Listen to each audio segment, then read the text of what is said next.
All right. Okay. Hello. Good morning, everyone. I now call this Independent Redistricting Commission meeting to order on October 23rd. We can start with the roll call. Well, I'm the first. I'm Chair Mirashi, and I'm present, obviously. And Commissioner Acker, Here. Commissioner Morris. Okay, he's not there, I guess. Okay. Commissioner McAllen.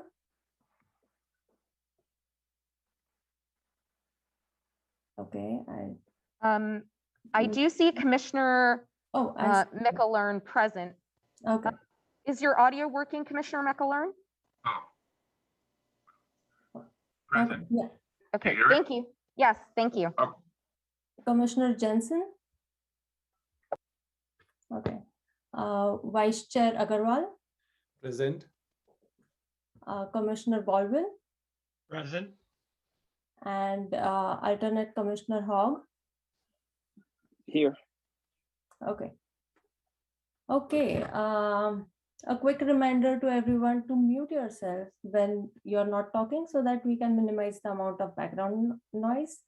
And welcome to the Independent Redistricting Commission meeting. Let me share my screen quickly. Okay. Here we go. Okay. Before we start with our agenda items, I have some information to share about the public outreach that has been done by the city staff.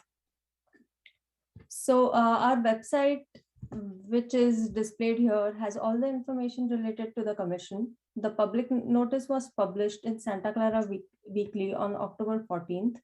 Their flyers have been provided at many public counters, and in upcoming big citywide events, those flyers will be distributed. Meeting information has been sent out and will be continuously sent out on all the social media, Facebook, Twitter, Nextdoor, and Instagram during this whole process. The website also has the flyers translated into four languages besides English, Chinese, Spanish, and Vietnamese. And if anyone who is watching and wasn't aware, the translation services are provided for each meeting, but you have to request them at least 72 hours before the meeting. There is an email address for inquiries and comments for this redistricting process. Here is the email ID. This email address is going to be monitored for the public comments during the course of this meeting. So if you have any questions during the course of meeting, please note them down and feel free to send the email here. And if you have joined the Zoom meeting, you can raise your hand and ask the questions. Yeah, I think we covered everything about the public outreach. Now we can move on to the agenda items. There are 5 items that we are going to discuss today. The first one is going to be the overview of redistricting by our demographers. Actually, most of the items are going to be the presentations by our demographers. After each item, there will be an opportunity for the public as well as commissioners to provide their comments. Commissioners can have discussion after each agenda item and ask the questions and clarify anything. Again, I encourage public to participate via Zoom or sending the messages to the email, and we'll make sure that your feedback and comments are noted. Okay, on that note. Excuse me, Chair, this is Elizabeth. There is one item on the consent calendar. It was just an informational report. Okay. Yeah, I can cover that. So one of the agenda was about the information report. Today we don't have a meeting of minutes for September 23rd. That is the last meeting that was held, but it is going to be available on December 9th meeting. Okay, thank you, staff, for that. Chair Marashi, I also wanted to point out that after roll call, we just had Commissioner Morris join the meeting. Okay, okay. So Commissioner Morris, welcome. Okay, now on to the Yeah. public.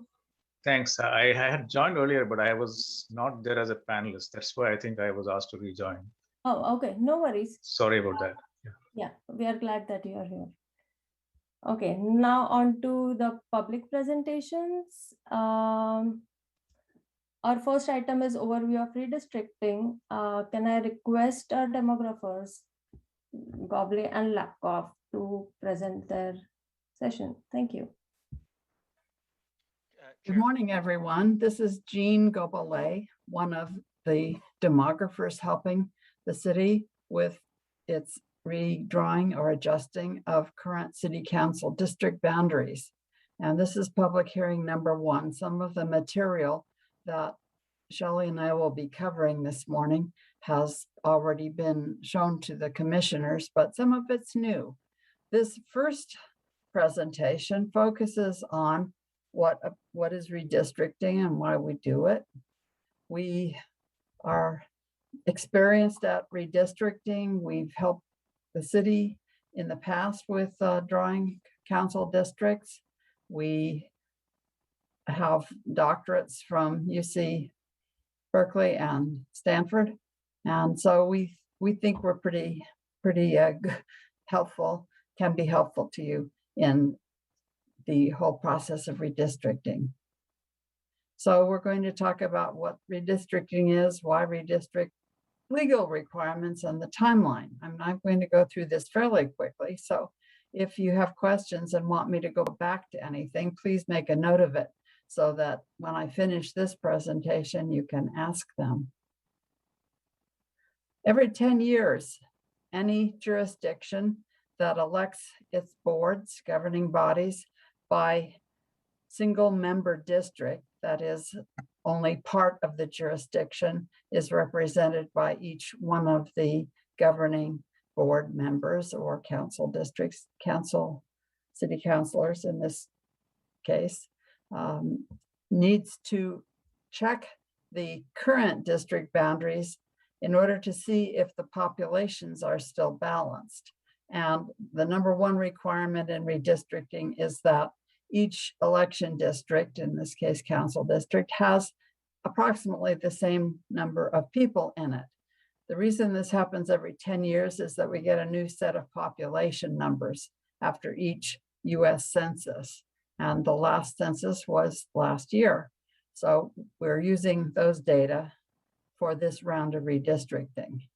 But we must follow federal and state laws, and I'll explain shortly what we demographers understand these laws to mean for practical purposes.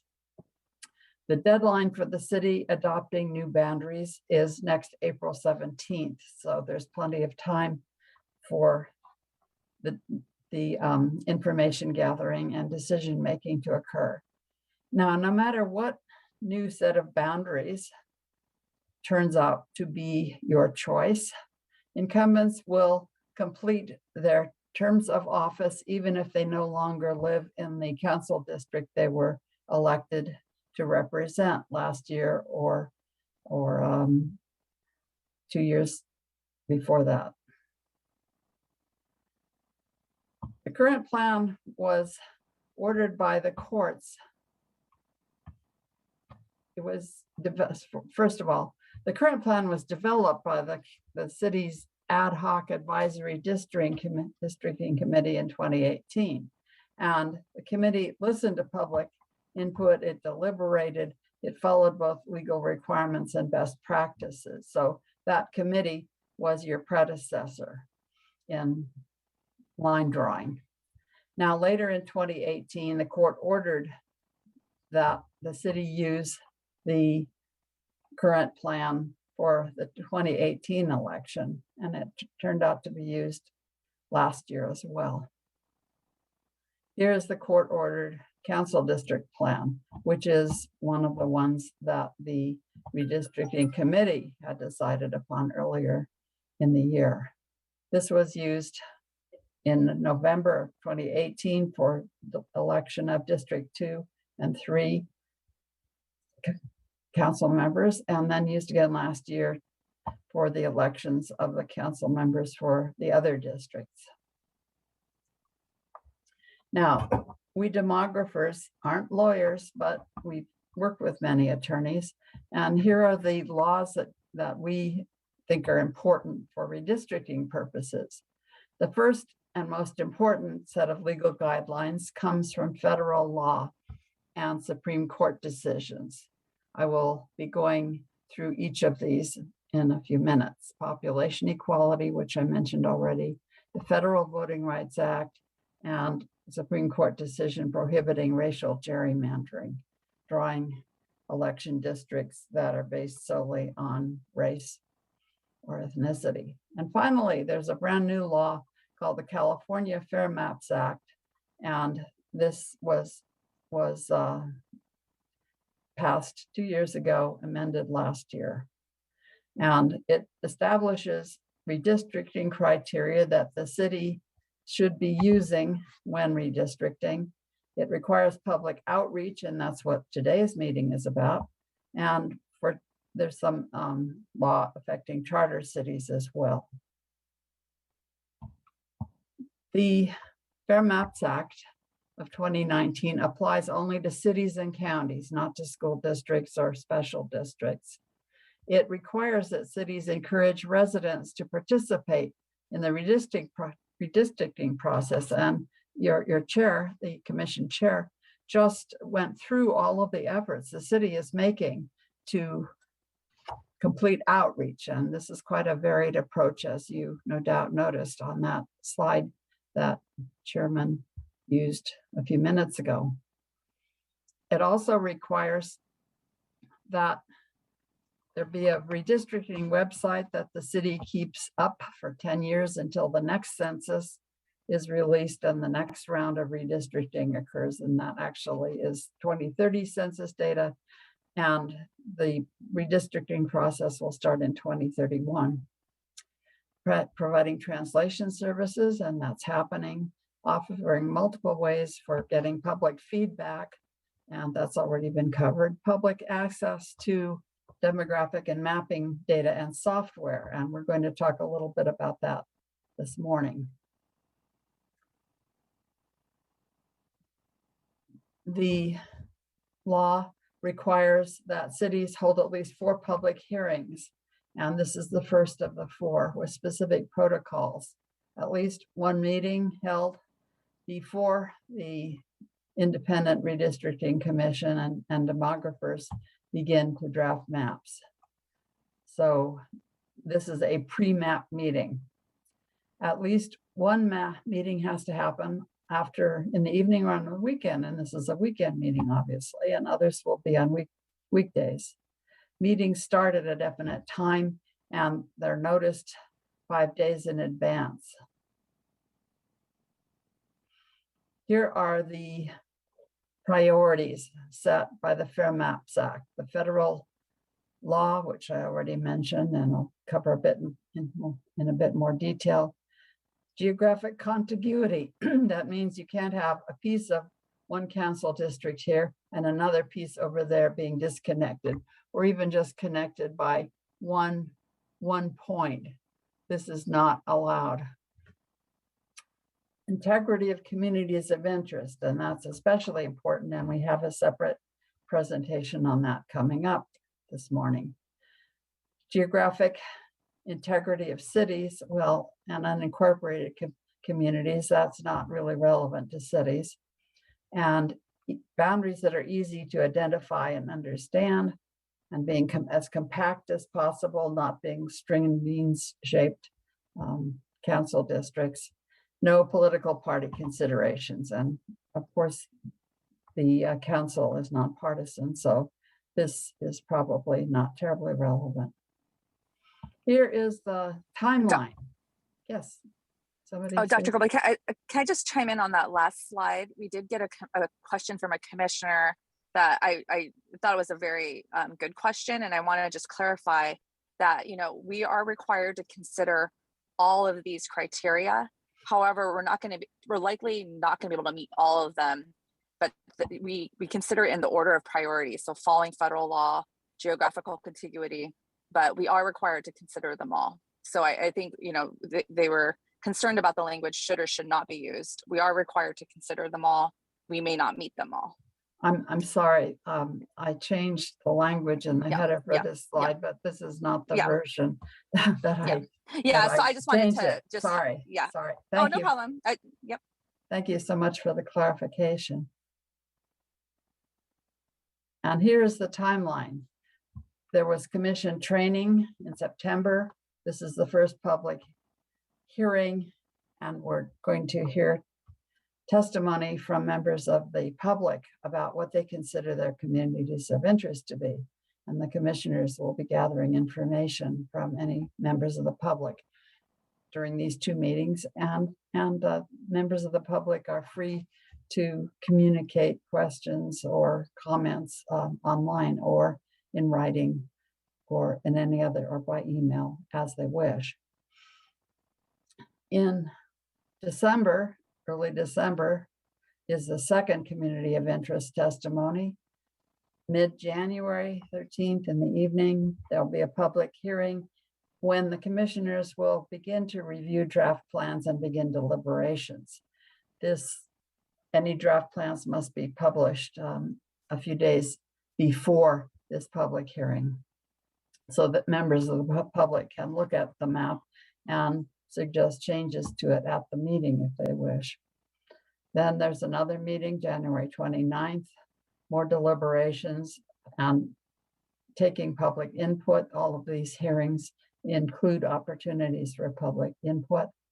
Then February 10th, if the commission wants another meeting, they will continue deliberating and potentially adopting a final map. And the deadline for the commission adopting the map is Monday, February 28th. In March or April, this map will be presented to the council, which will adopt an ordinance amending the district map that is currently in place. And I don't need to go through the appendix, I don't think, but I can show additional slides if there are questions. So now it's time for questions from commissioners. And Chair Marashi will call on you if you raise your hand or otherwise indicate you want to ask a question. Thank you, Demographer Goblin. So I'd like to invite any comments from commissioners at this point, if you have any, or any questions that you may have. If not, I'd like to open comments from the public. Commissioner Marashi, we do have a couple hands raised from commissioners. So Commissioner Morris, I'm going to unmute you. Awesome. Yes, thank you. I had a question or a clarification regarding the geographical compactness, and it seemed to be I was not very clear on what that actually meant, especially because there was some other contiguity criteria also prior to that. Yes. This refers to avoiding drawing boundaries that people might say looks like gerrymandering, geographical gerrymandering for some particular purpose. And the Shaw v. Reno Supreme Court decision prohibited gerrymandering or odd-shaped districts that are based only on race or ethnicity. This is a famous Supreme Court case, and I will check to see if I have a slide in the appendix that shows this, not in this PowerPoint, so I'm sorry. Actually, can I chime in here, Jean? Yeah, sure, of course. The compactness usually refers to that things be compact, be together. But in this case, it also, they have a specific meaning that you should not take a population that is further away and skip over a nearer population and for no reason. So you may have a reason to go to another area, but if you have no reason, you should go to the nearest population to form your district. So if you've got a piece of a district and you need to add to it, you're supposed to take your closest population unless there's a reason not to. Thank you, Shelley. Okay. Yeah, we can move on to Commissioner Baldwin's question. I'm unmuting you. Yes, I had a couple of questions regarding the existing map. And I don't know if this is the appropriate time to talk about them, or should I wait until later on in the discussions? I think it might be appropriate to ask now. Okay, one of them was regarding the current dividing line between districts 4 and 5. It divides it by White Drive and a little bit of Las Palmas Drive. Those are both very small residential streets. And it seems like that would be dividing up the neighborhoods. And I wondered why that was chosen rather than using, I know there's population considerations, but why was that chosen rather than drawing the lines down, say, San Tomas, and then cutting over on Benton Street, and then going down the edge of Central Park and the library? I'm not getting into the weeds, but I'm just trying to understand the existing maps so that when we go forward, we make changes, I'll understand the rationales for that. Well, the court ordered that particular map, and there was a more streamlined version of that boundary between districts 4 and 5. And that's certainly something you commissioners might want to consider when adjusting boundaries. I saw that more streamlined version. In fact, I think you presented it in one of the meetings previously. And was the court given that map as something to consider? Was that one that was submitted? Yes, that had been submitted, but during the court's hearings, the alternative streamlined version was presented. And I don't know why the judge decided on the one that you've been using. Okay. But in any event, this is something that you can correct if you wish as a commissioner. Okay. And then another question I had was around communities of interest. Those were defined as populations that have some sort of unifying theme. And the question came up last time when we were talking about the panhandle that's part of, I think, District 3.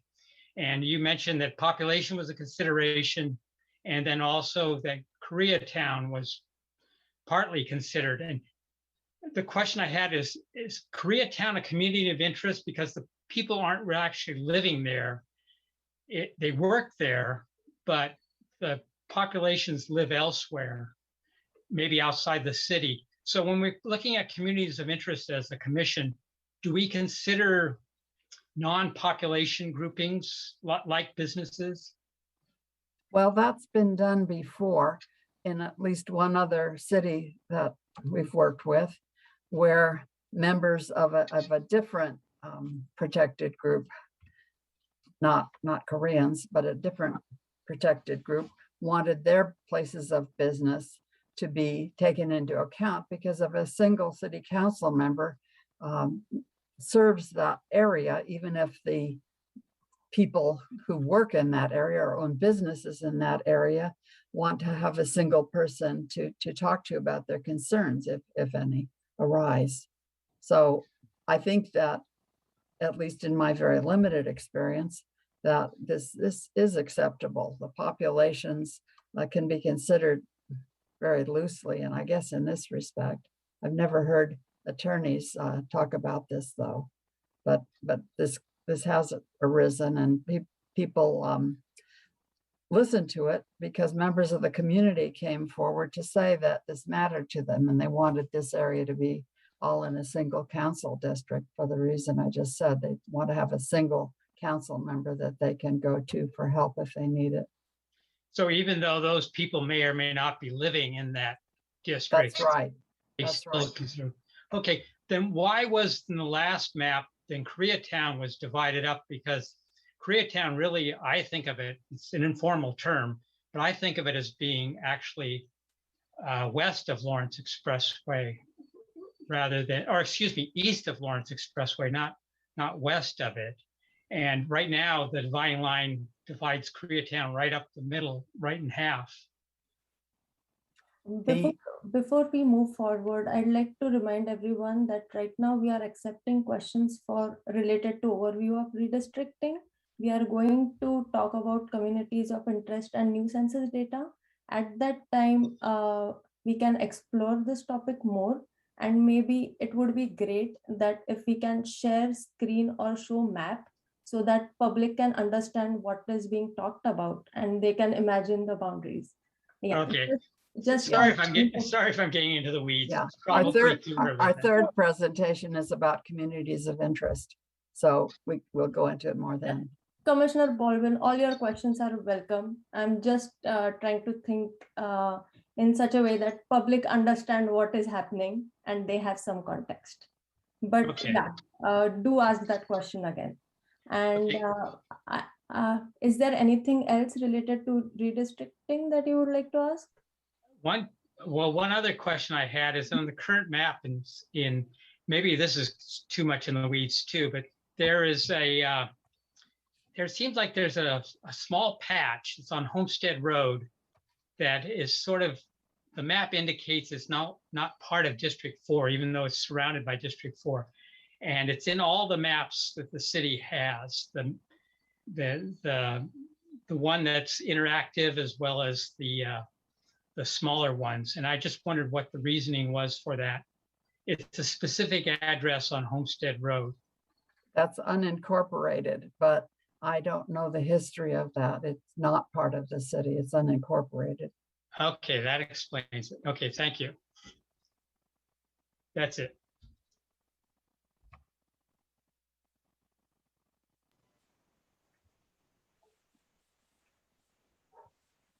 Chair Marashi, we have one other hand raised of the commissioners.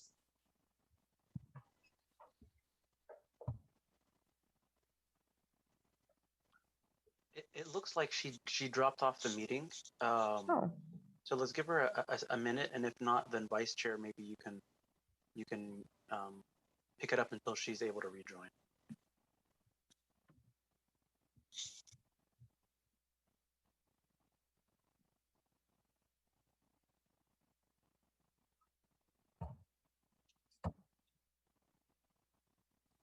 Sometimes you accidentally click leave meeting instead of unmute, so that is very common.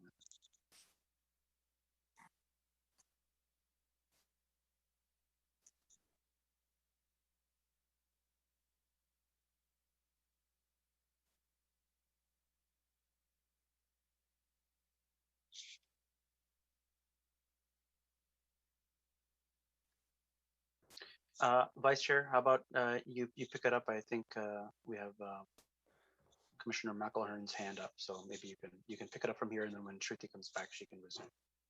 Okay, well, that's fine. So there was a question from one of the commissioners, right? Hands raised? Yeah, I see Commissioner McElhern's hand is raised. So yeah, Commissioner, then go ahead. When new districts are drawn, will it be primarily drawn up as whole new districts, or will the existing districts primarily lead to just modifications? We encourage you to start with the current boundaries and see where that takes you. It's much easier to start with a plan and modify it than to start from scratch. Starting from scratch is terribly time consuming, and I think it doesn't need to happen. If you look at the current map and ask questions like Commissioner Baldwin just asked, these are things that we can help you explore. So I recommend starting with the current boundaries. Okay, thank you. There's also an additional consideration, if I may, Dr. Gobele, and you can chime in on this, and Dr. Lepkoff if you experience this. But if let's say that you completely redesigned the entire map, and the numbering from districts 1 through 6 completely changed, you may inadvertently end up disenfranchising several voters who did not vote in the last election. And then because of the complete overhaul that you had done, they were anticipating to vote in 2022, but then now because they have been districted out of their what they would have voted in the prior district boundaries, that they wouldn't even be able to get to vote in 2022 for a council member until 2024. So something to think about in terms of disruption of the general public and their right to vote. Not that you're eliminating that right, because they will get it again back in 2024, but it just they may feel disenfranchised because you have now excluded them twice in a row since in the current system of single member districts, where you only vote in your district, you only get to vote once every 4 years. So folks who had voted back in 2018 are expecting to be able to vote for their council member in 2022, but if you've completely drawn them out of what their new district would be, they wouldn't be able to get to vote for another 2 years, right? So the minimizing the amount of boundary changes will also minimize the number of folks that would fall into that bucket. If you completely overhaul, expect that potentially the number of people that would fall in that kind of a bucket would increase. So I don't know if our city attorney, Liz, or if our demographers have experienced that, or if there's any rule against that, but it's definitely something to consider. And I think unless you had kept the lines exactly as they are, it will happen. It's just how much of an impact will that be based on the new lines. That is a consideration that you should discuss, commissioners, I think, when you start drawing lines. Welcome back, Chair Marashi. Just so you know, the vice chair took on asking the last commissioner who had their hand raised their question. So now you can ask again if any commissioners have questions, and then after that, we can ask the public if they have questions. Okay, thank you so much. I had some network issues. Thank you, Vice Chair Agarwal, for taking over. And do any commissioners have any more questions? If not, I see that, one of the panelists did have questions, but I don't see any questions from anyone. City staff, do we have any emails with questions or comments? No, we've not received any emails. Okay. And I don't see any hands raised from the public at this time. Right. Okay. That means we can move on to our next item, which is presenting the new census data. I'd like to request Chair Marashi, I did see a hand just come up for the attendees. So you might want to check in with the public again if maybe they wanted to speak. Would you like me to unmute? I think it's Josepha from the public. Hi, Josepha. Hi, can you hear me? Yeah, go ahead. Oh, hi there. Hi, good morning. So the question I have, I'm still trying to understand the redistricting and, the reach of it. Is this an intercity redistricting, meaning is it possible that some locations after it's all been drawn up would fall under a different city, say Sunnyvale, for example, if you're on the border? Answer is no. Has nothing to do with the city's outer boundary. Right, so it's within Santa Clara. Thank you. Okay. Is there any other question from the public? Okay. No, we don't have any other hands raised. If not, I'll close the public hearing for our first agenda item, and we can move on to our next item, which is presenting the census. Demographers can take over and start their presentations. Thank you. Thank you, Chair. I'm going to go over the numbers, the official redistricting data that we have from the census and from the statewide database. And I'll be sharing a few new numbers that the commissioners have not seen. But I'm going to start with things you have seen.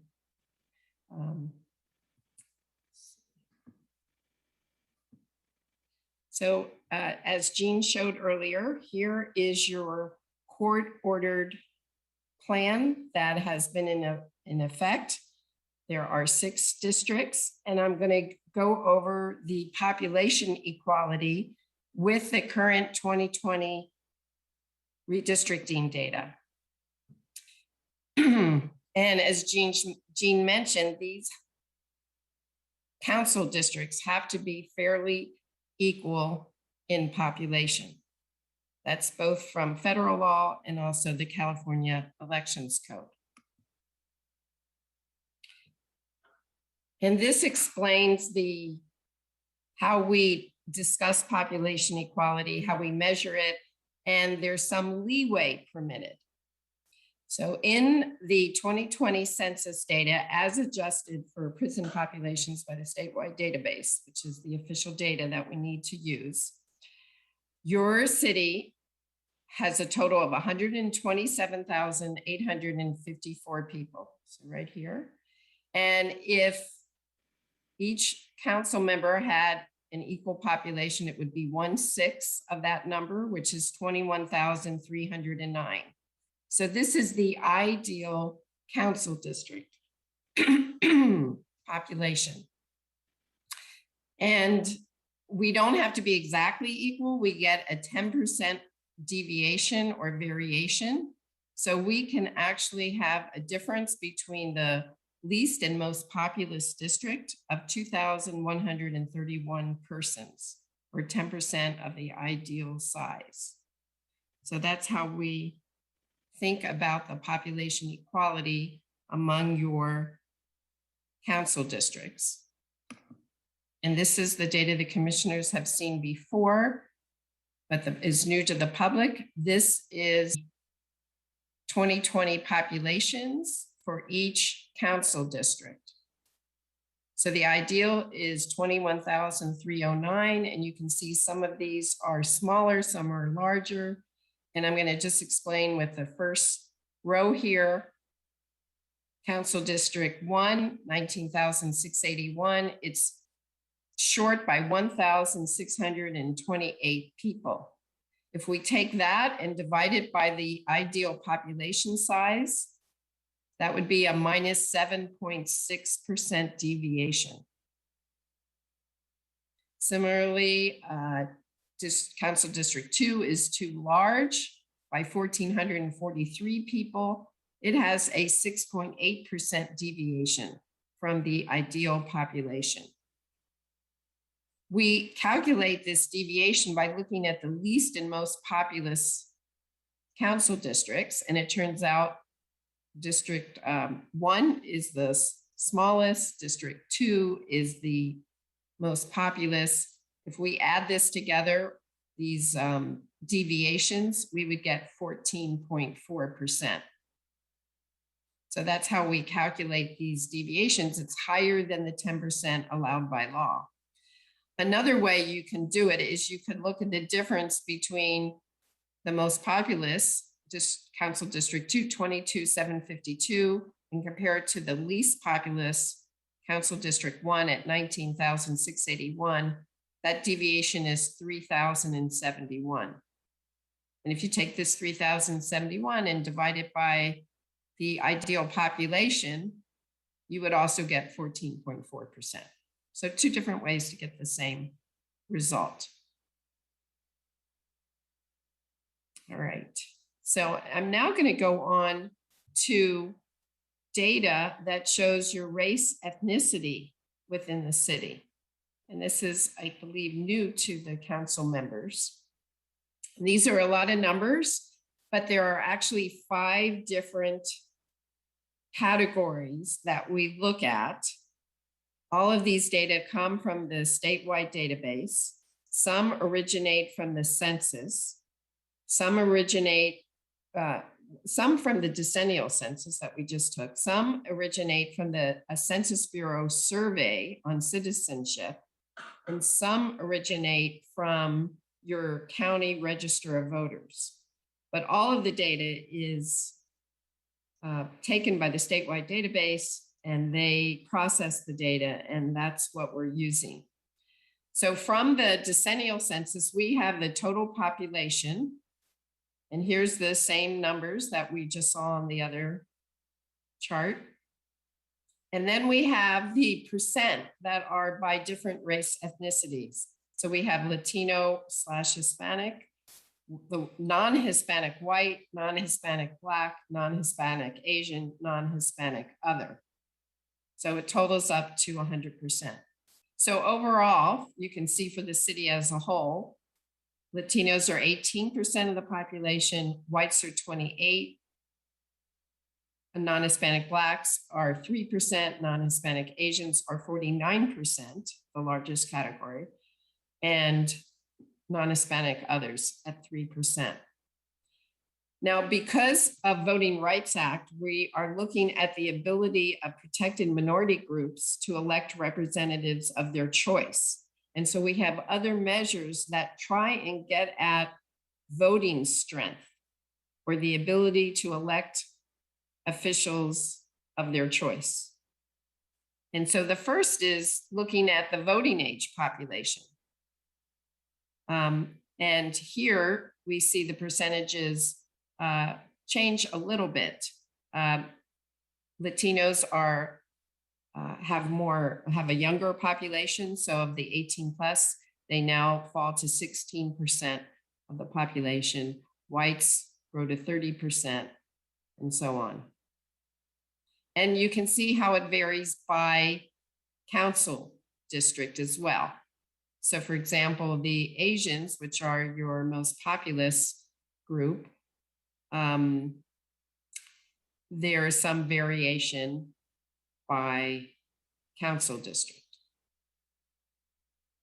Now, not everybody is eligible to vote. So we look at citizens of voting age. And this, I want to say, the data come from a small sample by the Census Bureau.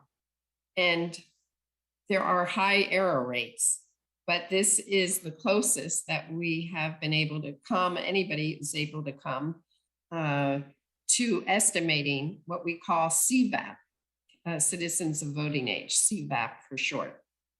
So here for the district as a whole, you have a big change actually. In whites have grown to 42% of the population, and Asians have declined to 33% of CVAP. And then again, you can look at it by council district to see that variation. All right, now we have a couple different ways to look at voter data. So your county register of voters takes data on has data on registered voters and actual voters. We have the addresses of the voters, but you are not asked when you register to vote what your race ethnicity is. So we don't have official data on this. But what people have done is, and the statewide database has done this, is they have looked at the last name or surname of the voters, and they match the last name with those that typically are Latino or Hispanic. So if you have a Spanish surname, the statewide database has allocated this to the Latino Hispanic population, or we have done that. These are people with Spanish surnames. And similarly, Asian surnames are distinctive as well. And so the statewide database has said which of these voters have Asian surnames. So they may not be Asian. They might be married to an Asian and taken on someone else's last name. They may have been, this may be a long ago ancestor who's had this name. It's just a proxy and gives us some information on the race ethnicity of people who are registered to vote and who are actual voters. Whites and Black do not have distinctive enough last names so that there's no information about that.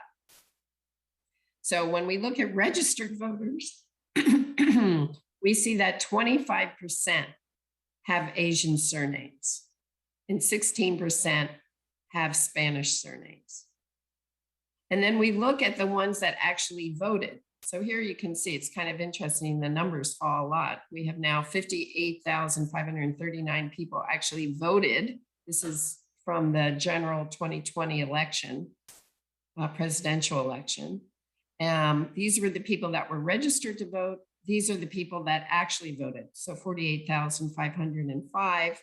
And you can see that small drop in the percentage of voters with Spanish surnames and no drop in the percentage of voters with Asian surnames. So that's the basic data, and we're going to show you this for every plan that we have. And I want to also say that we have some additional information to share with you about the Asian surnames, because you have a large Asian population. We thought it would be interesting. You'd like to see that the statewide database actually breaks it into Chinese surnames, Indian, Vietnamese, Filipino, Korean, and Japanese. Chinese is the most numerous last name among Asian voters, followed by Indian and Vietnamese, Filipino, and so on. So this is your 25%. And this is the actual voters over here. It does not change very much.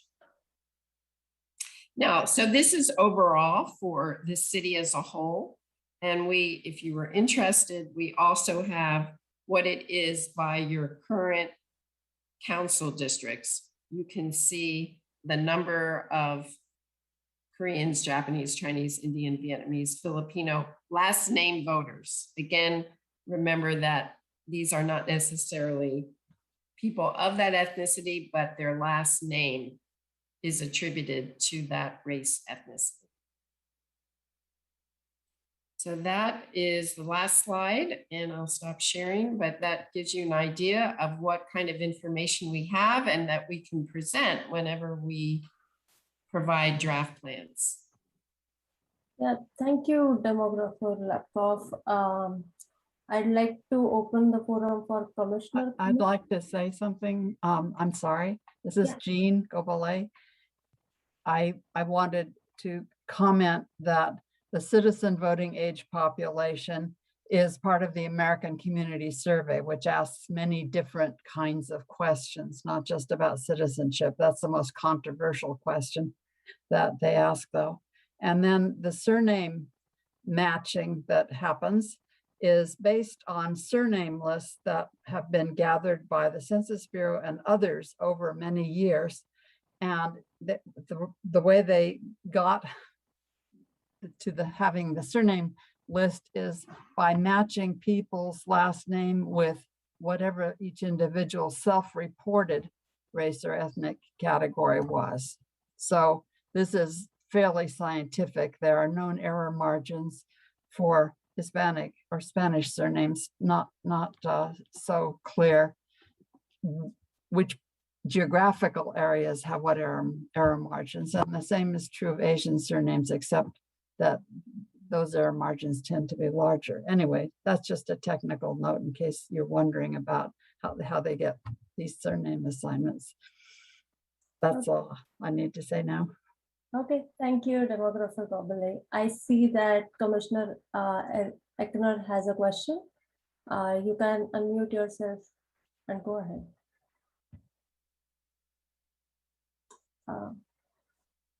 Was that for me?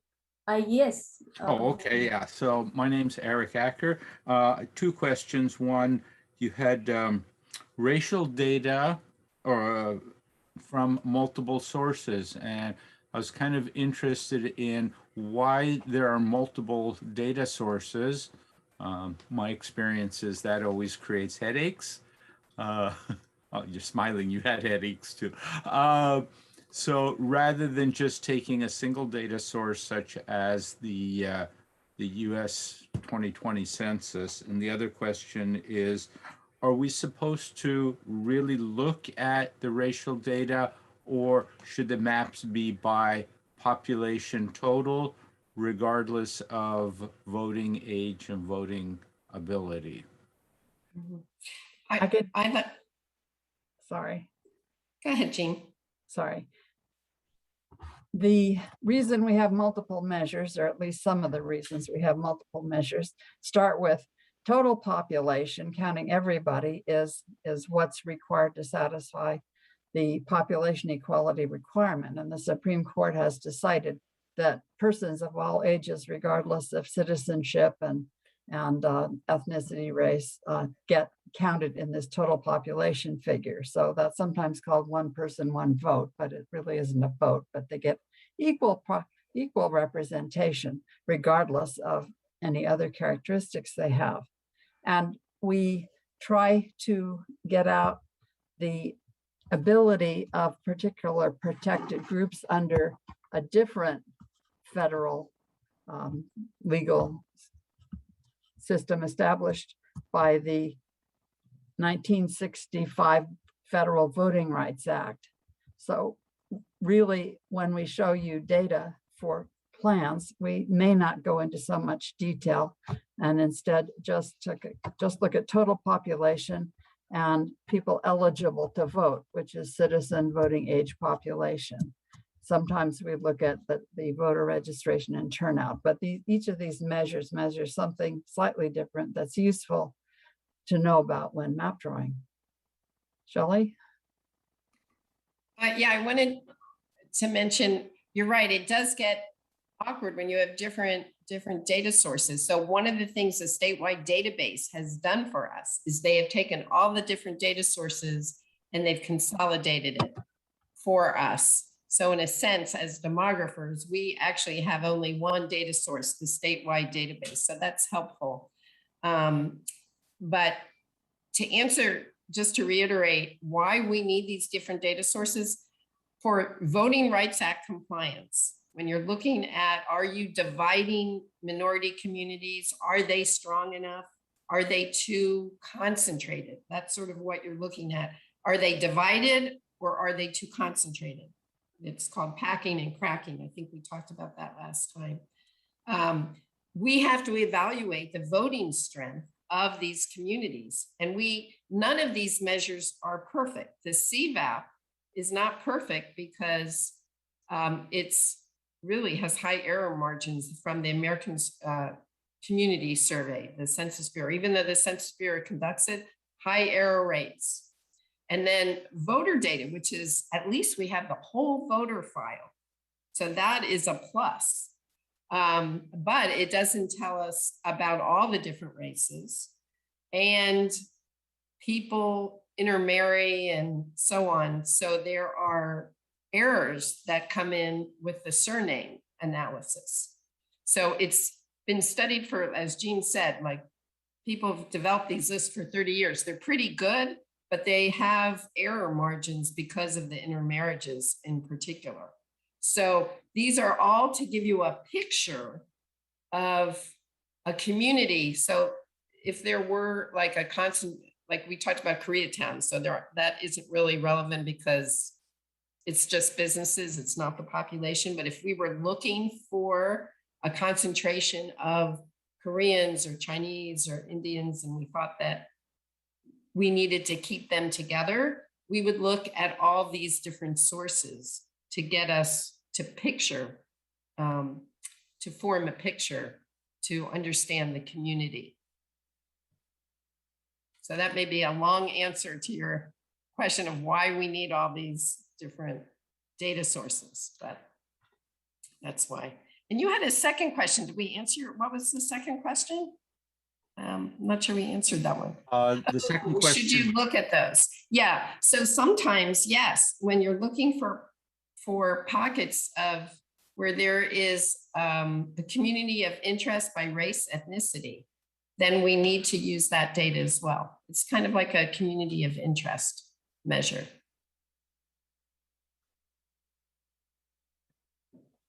Okay.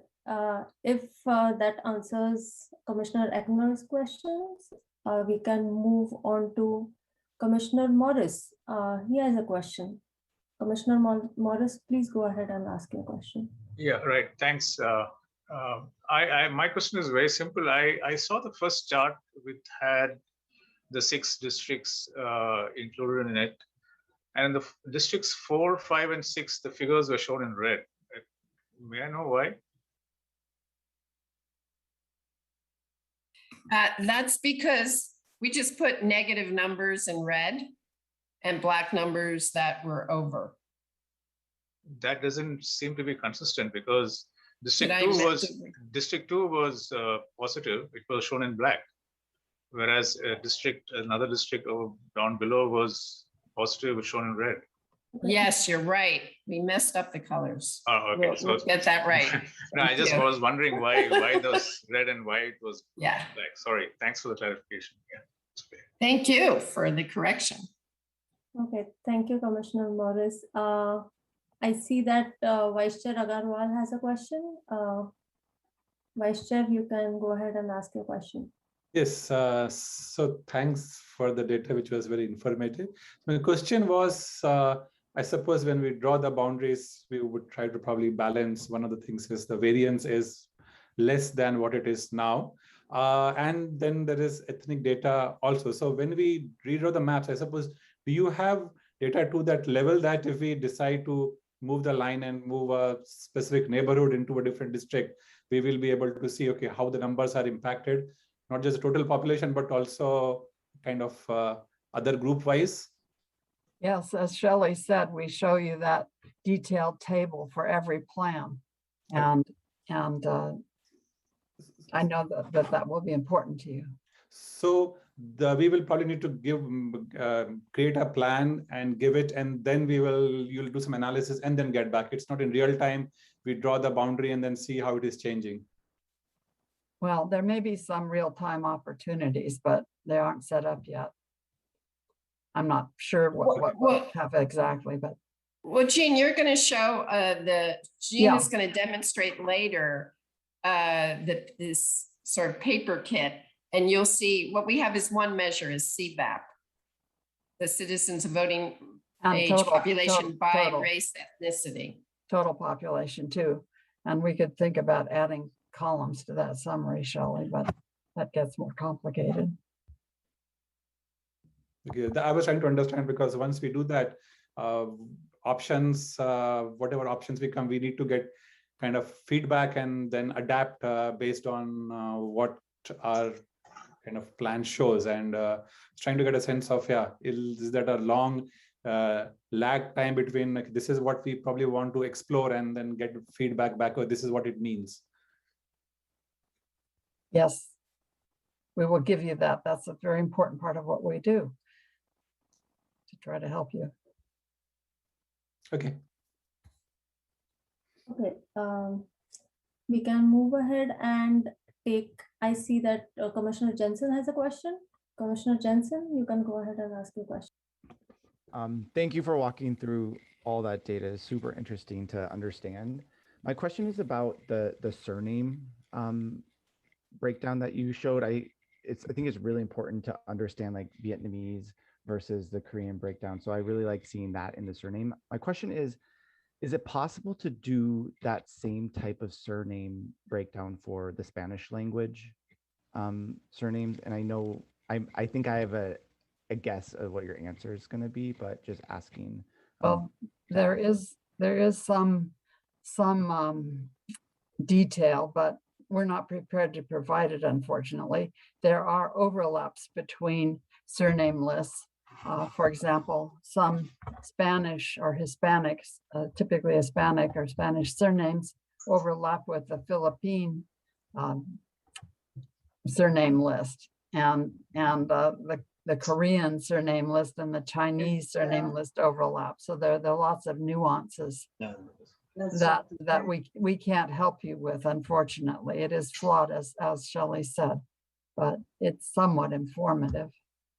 I think what were you asking about, like within the Spanish surname, like Puerto Rican versus Cuban, right? Or Yeah, we do not have, I don't know if those exist. I haven't seen them, and certainly the statewide database does not distinguish between them. That's gathered by the Census Bureau. There are Asian subgroups. For example, that's directly from Census 2020, which is different from surnames, of course. Gotcha. I think Thank you. what maybe what Gina is saying is at some point, the ethnic breakdown of Hispanics is available from the Census Bureau. But if you're it's talking, not in the PL data that we use. and it's not in the surname lists, but what we, well, sorry, I need to get my. I don't know thoughts if together. they might have surnames Well, that break down in there's Spanish, a special, but nothing that we use. Not certainly the statewide database doesn't use it, and not that is that well known. well, Somebody's one probably thing- studying it. one thing is there's a special kind of tabulation of ancestry that's not part of the census. It's done after the census numbers are available, but that ancestry helps give you clues when you have it. The latest ancestry information we have is from at least several years ago, if not more. So maybe that helps address the question of how can you tell a Puerto Rican with a Spanish surname from a person from South America with a Spanish surname, or Cuba, or whatever. Ancestry.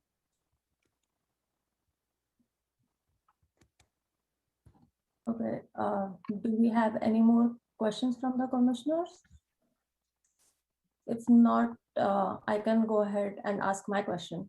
Demographers, would you mind sharing the data slide when I ask my question? Which has all the data about the population, voting age, registered voters, and the actual voters. The next one, I believe. Yes, this one. I know. Isn't this interesting how it changes? Is that what you're talking about? Yeah, that was one question, but one was mainly about the registered voters. Since we see that we have data only about Latino and Hispanics and Asians, which comprises of 41% of population. And we noticed that 49%, the data about 49% of population, that is the majority, is not available. Is it fair to use the data when we don't have the information about majority of population? That was the part one of the question. And second one, how do you exactly expect us to use this partial data that is available, especially related to the registered voters? Thank you. Well, one thing to say is that we have emphasized in these data the protected groups that are covered under the Federal Voting Rights Act. They're protected groups. Those are Latinos or Hispanics and Asians that do have surname data available, and there are no surname data available for the other groups. And that doesn't matter a whole lot because in the case of Santa Clara, there aren't very many members of other groups other than the ones that we're showing here. The other category includes all of them. And if you look at all the other tables, others are just 3% of the city's population. So it's just a matter of emphasis. It's not a question of whether we need the others. I don't think we do actually need all of these other categories for the purpose that it's meant to serve. To clarify, when I mentioned others included white, black, and other section included, because they overall comprise a majority, if that makes sense. Yeah, you know, one thing is whites are not a protected group under the Voting Rights Act, so they don't get any special attention or any special consideration. And that is the majority here. But fortunately, in your district, there aren't, leaving out the African-American population is not that big a deal because they're too small to, well, first of all, we have good data on the African-American population from the census, because most African-Americans are citizens, not all, but most. So just even the voting age population is good for that, but there's too small enough to be large enough to elect representatives of their choice, or even large enough to influence elections. And that's sort of the criterion that is needed. So not only do you need to be a protected group, which is basically everyone but whites, but then you have to be large enough to have an influence or the ability to elect representatives of your choice. So if you're too small, it's not something you need to consider. You know, what's interesting is we don't usually go into the Asian subgroups in our other, a lot of our other jurisdictions that we're working with, because the Asians aren't that large. We're working with a lot of Latino areas, but in Santa Clara, you have this large Asian population. So it seemed appropriate to go and give you whatever information we have on the Asian subgroups. Well, not Asian subgroups, but Asians as a whole. We're not looking at the subgroups very much, certainly not on this table. And I wanted to comment on another reason we use this kind of information is to satisfy the Federal Voting Rights Act, because under the Federal Voting Rights Act, the protected groups need to be taken into account if they are numerous enough and if they're geographically concentrated enough to elect or influence the election of representatives of their choice. And there are three criteria, and that they're politically cohesive, which is hard to measure. But those are the three criteria: numerous enough, geographically concentrated, and politically cohesive. So if all three measures are met, then they're protected under the Voting Rights Act, and we should not crack them. You know, we shouldn't divide their communities, and we shouldn't overly concentrate them. Yes, our next presentation is on communities of interest, and race ethnic groups are sometimes considered communities of interest. So when we get to the next presentation, we'll cover some of that. Okay, thank you so much for the clarification, demographers. Demographer Lapkoff, you mentioned something about the population being decreased, and that was interesting when I asked my question. Is that something you want to elaborate on?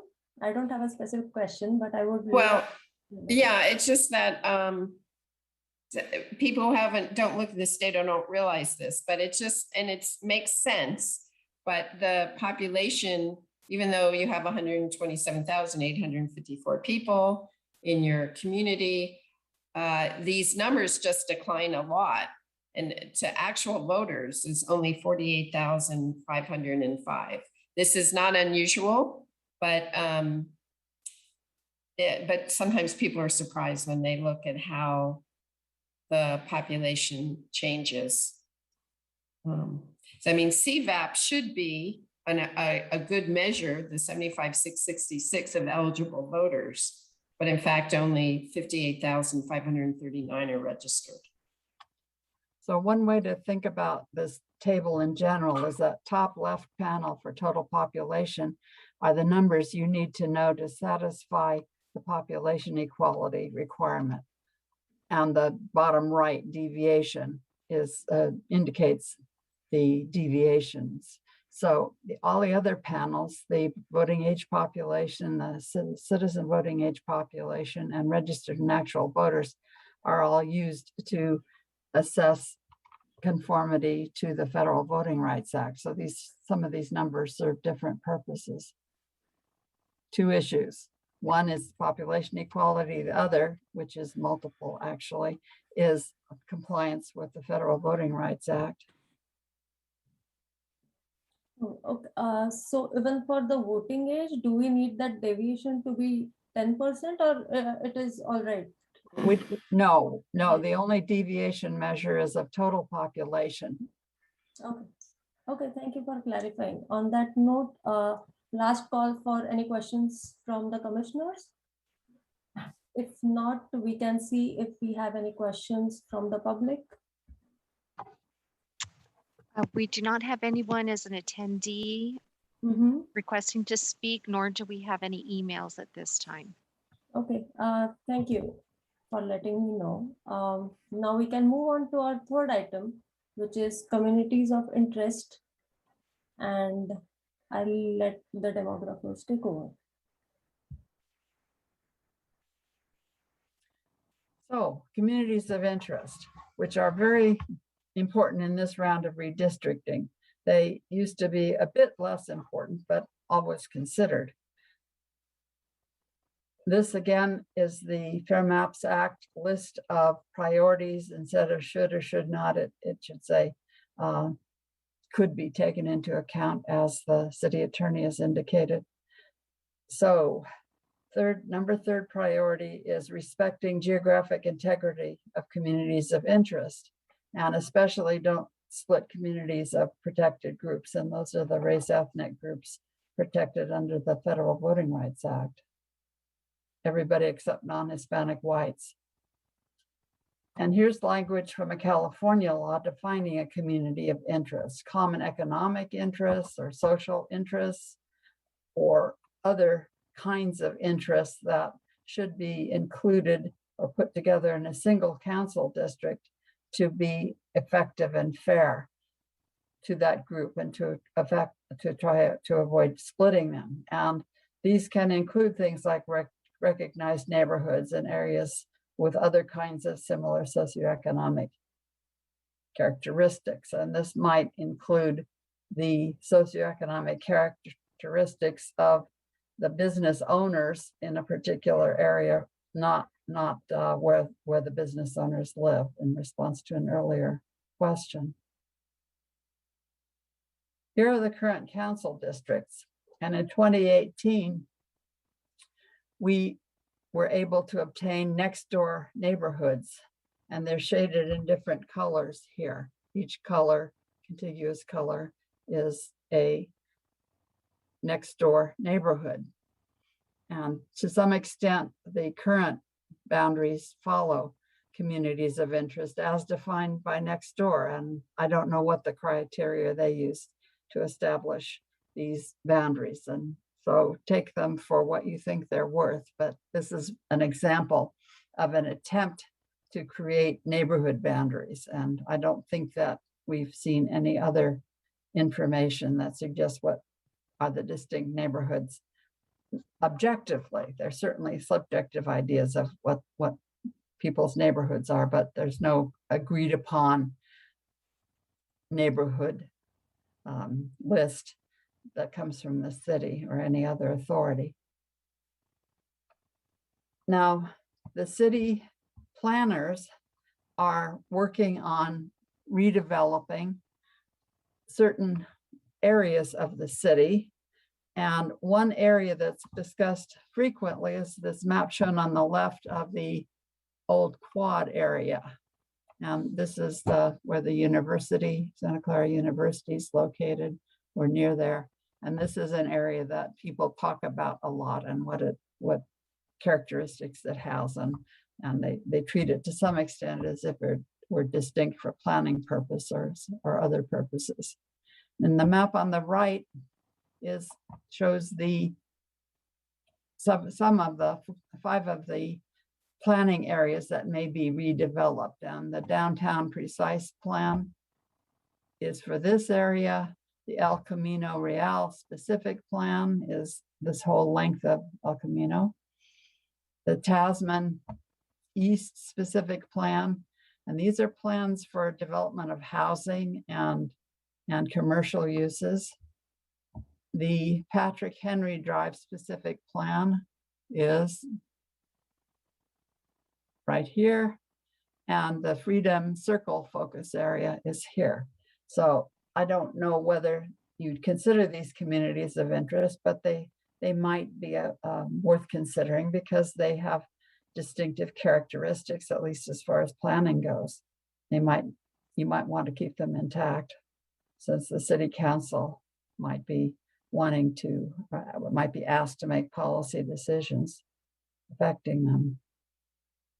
So the next question is, what is your community of interest? And I realized that I didn't do what I said I would and talk about this part of the map and this part of the map. And actually, this isn't the best slide to show for the purpose, but this is District 3, which has this extension southwards, south of El Camino Real. And you might ask, why in the world does District 3 have this shape? The reason is, as was suggested earlier, that this was the best that the committee could do back in 2018 to keep Koreatown in one council district. There are parts of Koreatown, businesses south of El Camino Real, and the problem is we can't draw a plan that includes both sides of El Camino Real because the Census Bureau doesn't give the geographic files for defining these areas. If we wanted just to move one of these purple areas out of 4 and into 3, we couldn't do it without splitting a census block, which can be done, but it's kind of complicated because we have to estimate the population on each part of a split block. So this is not a very good representation of what people think of as Koreatown. And then the other odd looking part of the district part of the boundary between council districts 4 and 5 was the result of a preliminary plan being adopted by the judge, who was shown a plan that did not that used a straighter boundaries. And we can show that to you when we start working on plans, if you'd like, to see what we thought, or the committee thought back in 2018 might work. So I think that's all I have to say. So I'll stop sharing the screen and we can take questions now on communities of interest, which of course we'll be discussing in more detail, especially after we hear from members of the public about what areas they think should stay together. Okay, thank you. Thank you so much. I'd like to invite questions from the commissioners, if they have any.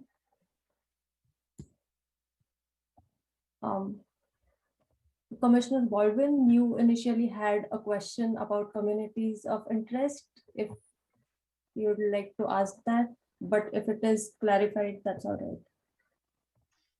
Yeah, the one I had was regarding Koreatown, because if what I understand is Koreatown is actually the areas that's east of Lawrence Expressway, not the area that's that small area that's west of the Lawrence Expressway to Sunnyvale. In fact, I couldn't find any Korean businesses that are currently located along the El Camino west of Lawrence, headed towards Sunnyvale. The closest one was a Korean restaurant that was actually behind Burger King on Halford, but there aren't any. What I think of as Koreatown, and once again, it's very informal, is actually that area that's along the El Camino east of Lawrence Expressway, which is like Dr. Gobele said, you can't, because of the population data, it's tough to divide them up. But right now, Koreatown doesn't seem to enter into the map at all, the way I look at it. This is something that you and your fellow commissioners can and should discuss during your deliberations about maps, which isn't going to happen very soon, but you can start thinking about what would be an identifiable community that's based on any criterion. Okay. So more to come on that. Okay. Okay, I see Commissioner Jensen raising his hand. Commissioner Jensen, you can ask your question. Yeah, my question is about the long-term plans that that map that you showed with downtown El Camino, Patrick Henry. Most of those were like pretty contained within current districts, but for something like the El Camino plan, where it's very long, very distributed, it almost looks like the current plan is in many ways like a crack through that, right? But it's such a large geographic area. How should we think about that particular scenario for El Camino? I think that you can discuss this later when we're drawing maps. And indeed, I agree that both sides of, including both sides of El Camino, in terms of long-term planning, doesn't seem quite right, but maybe some other criterion is more important than that one. Maybe some of the long-term planning areas can't be kept in a single district like the El Camino, because it's such a lot of territory. Okay. Vice Chair Agarwal, do you want to go ahead and ask the question? Yeah, I suppose kind of to the same lines. I was thinking more of Patrick Henry Drive. Now, do we have projections? Because when you have area kind of developed, I presume it could be multi-housing development that they do, which means the population would kind of grow significantly. So do we have some projected population growth, and do we take that into account when we are redrawing the boundaries, district boundaries? I would say it is something we could try to do for you, but we don't promise any success whatsoever. In fact, back in 2018, we tried to guess how much population growth there had been in various parts of the city between 2010 and 2017, and we were way off. We used the very best methodology that we could, at least what we thought was the best methodology, and it didn't work. And this is partly because the housing growth is kind of unpredictable. A plan could be partly realized in the future or not realized at all, but market forces determine when any kind of building goes on. And so the future occupants of housing that's not yet built and is just in the planning works, certainly not sold yet or occupied, is very difficult, if not impossible. Demographer. Sorry, let me just, so I understand that part. And to me, that again is data that we can use rather than having no data at all, because sometimes if one area is probably not close to where we need to be, but if we think that there would be kind of development happening, so we know that we are at least leaving it better prepared for the next, because this is going to be, the next one will be 10 years later. So I'm trying to get, we can get some additional information that we can try to use to design. So it's better than having no information. I understand, yeah, it's a prediction, it's a guess, but I was just trying to think of. Yes, we can have a district that's expected to gain a lot of population fairly soon.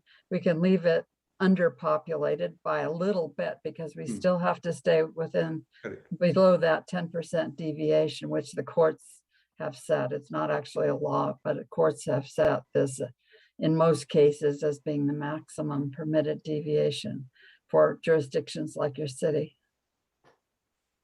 Demographer Gobele and Chair, if you'll allow me, I'm Rena Brio, I'm the Assistant Director of Community Development. I did want to point out something about the plans, because they're, as Demographer Gobele did point out, they are under the consideration of the City Council, so they haven't yet been adopted for the most part. However, one of the plans has been adopted and is proposed to be amended. So I did think that it was worth pointing out that the Tasman East specific plan actually is adopted, includes 4,500 units, some of which are under construction. So I did think that that area in particular is a known area where development is happening, where no residents currently reside, but will likely reside within the term of the census till the next census. So that is an area where 4,500 units were approved. So I just wanted to provide that clarification. The remaining areas of that were identified on the map are not yet adopted by the city council. So they're still being considered, we're still going through a planning exercise, if you will. Thank you, Rena, for that update. Okay. Are there any more questions? Yeah, just real quick to follow up on that one. Rena, maybe in preparation for the next meeting, if we could give those numbers in a formal way, like just the exact numbers to the commission. And I think Dr. Gobelet did cover it well. Vice Chair, to your question, you can't factor in the growth as an official number, right? But if you are, within the 10% and you had an opportunity to say, look, this district is underpopulated, but still within the 10%, but we know that it has a potential of growing, then it would balance itself out over time. But because you have to only use like the census data as the only official data that you can to fit your numbers within the equal district size and the 10%, then you have to stick to that, not to a projected growth number. But it's still good data to have. And I think, Rena, if we could provide what, I think you just mentioned it, 4,500 units, but maybe just, we could add a slide for that. We could, at least the commission would have the number. And if it's 45 units, is it a breakdown of 1 bedroom, 2 bedrooms, just so that they could get an understanding. 4,500 units translates to X number of potential people. Yeah, we can certainly have a slide about all the plans, but we'll highlight Tasman East in particular since it's already been adopted. Yeah. Cool, thank you. Thank you so much, Rena and Hossam. Before opening the public comments, I'd like to encourage that when answering the questions about a particular area, if we can share the map, it will be easier for the public who is viewing online or who may later view the videos, can easily visualize what exactly is being talked about. So on that note, I can open the public hearing and see if we have any questions from the public. We do not have any hands raised for anyone wanting to speak, nor do we have any comments in our email address redistricting. Okay, thank you, Elizabeth, for that update. Sorry if I may share. So for the members of the public, it's not just questions. Like this is the first of many public hearings to hear from the members of the public what the communities of interest that you care about, so that the commission, when they go to the drawing board and start proposing new maps, that they take your input as members of the public into consideration as to the communities of interest that you care about. Certainly several were presented today as potential communities of interest, but there may be others that you have. Like maybe there's a dog walking club that spans a huge portion of your neighborhood, and you want to make sure that the new district lines don't split your dog walking club in half, right? It's a silly example, but those are just the kinds of input that the commission really is looking for from the members of the public.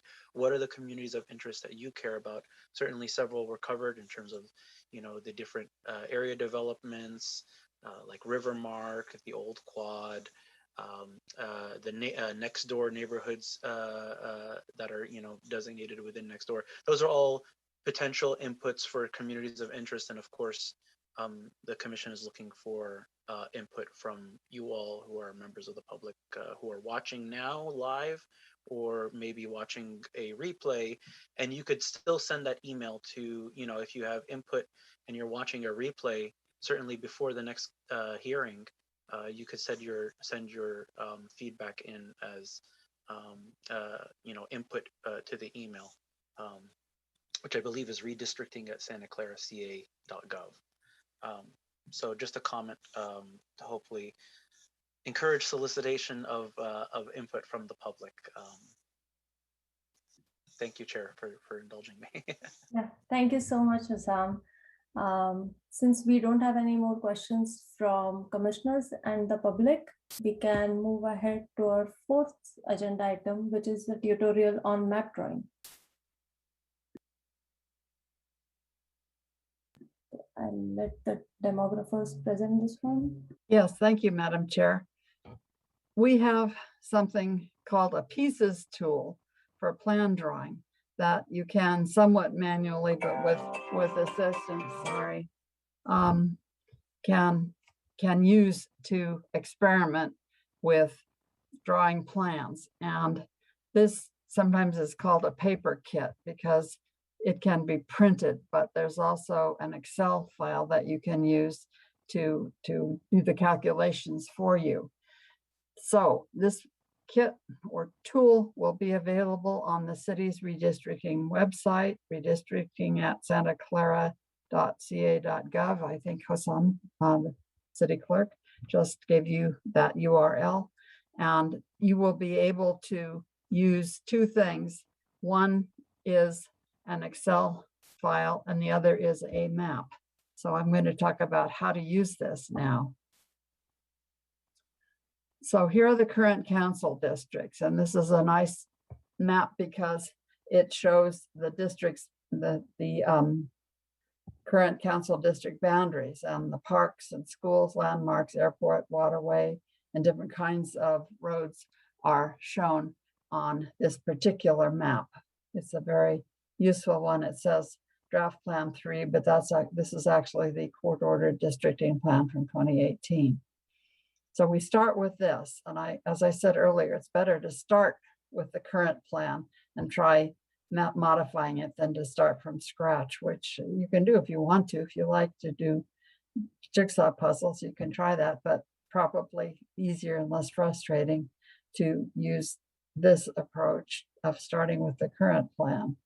And if you want, you can look at the satellite view of the current districts, and you'll notice that there are some areas that are industrial, not having populations because they have other uses.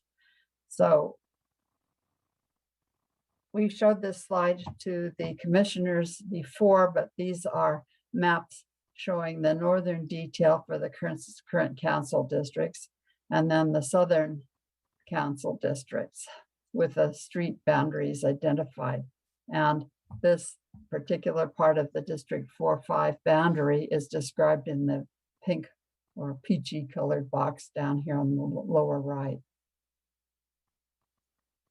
So Shelley already covered planned deviation, and you already know that the current deviation is too high, and we need to move populations out of the overpopulated districts like 2 and 6 especially, into ones that are underpopulated, especially District 1. You can't do this easily because some of these districts are not adjacent to each other. And the 1, 2 are adjacent to each other, but District 6 has too large of a population. So this is sort of a domino effect. We might need to change all of the boundaries a little, at least a little bit, in order to make the deviation lower. Now this is a map of pieces. And in the Excel file I'll describe to you, there is a pieces map, but the resolution is low.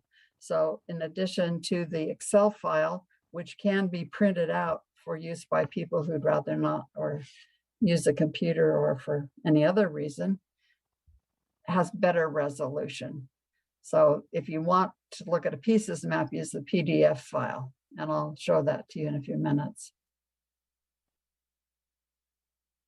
Now, if you wanted to draw a council district using pieces, you'd start with the pieces map and then use the Excel spreadsheet, either as an electronic file or a printed piece of paper, to assign pieces to council districts. And I'll show you just a picture of what the top of the Excel sheet shows.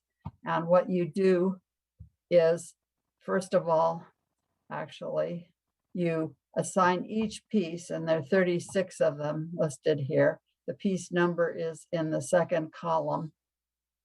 You assign each of these 36 pieces to a council district, and you'll see that the numbers here showing council district 1, 2, 3, 2, 3, 4, 5, 4, etc. So you can, these are the current assignments of the pieces for the current plan, but you can change any or all of these numbers in combination with the map.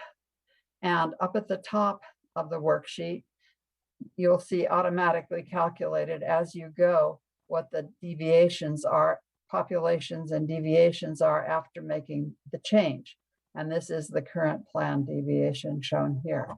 And we have on the right a summary of the protected groups, Asian, non-Hispanic Asian, and Hispanic especially, that you might like to pay attention to try not to divide members of these groups. So now I will show you live how to use it.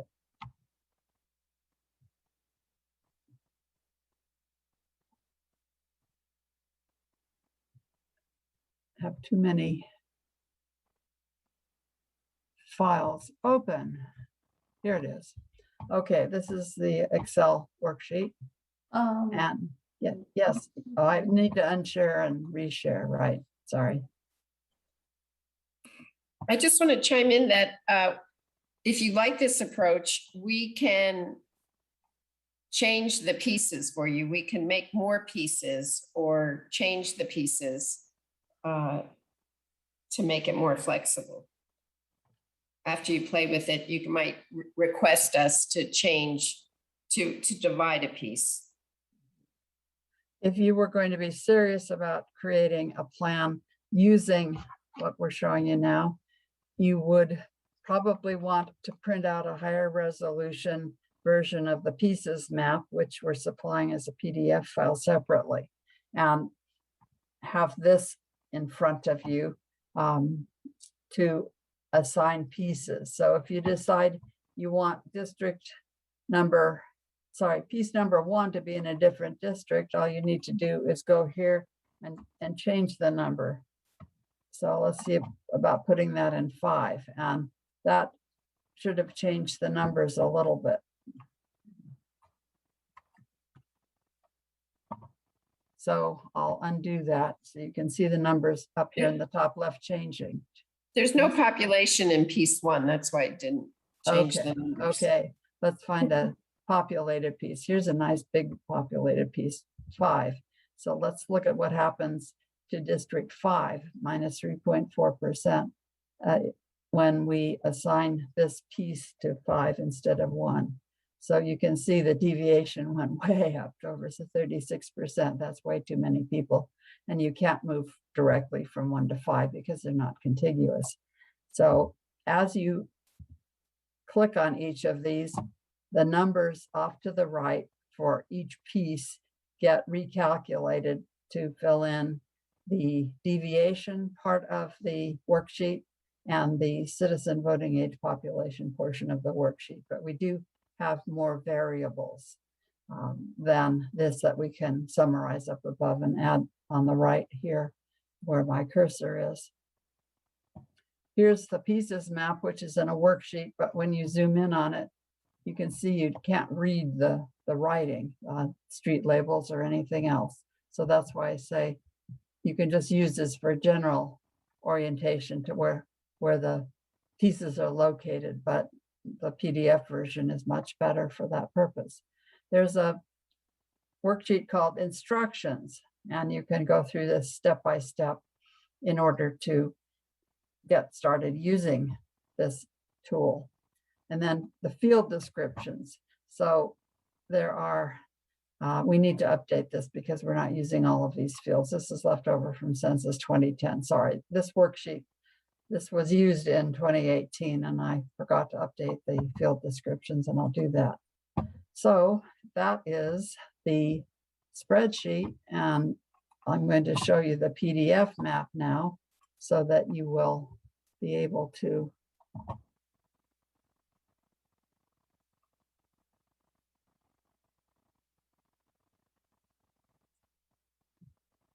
see better. Maybe this version doesn't have the street names on it. Well, we'll have a map that does show the boundaries on it, and when you zoom in on it, you can see more detail.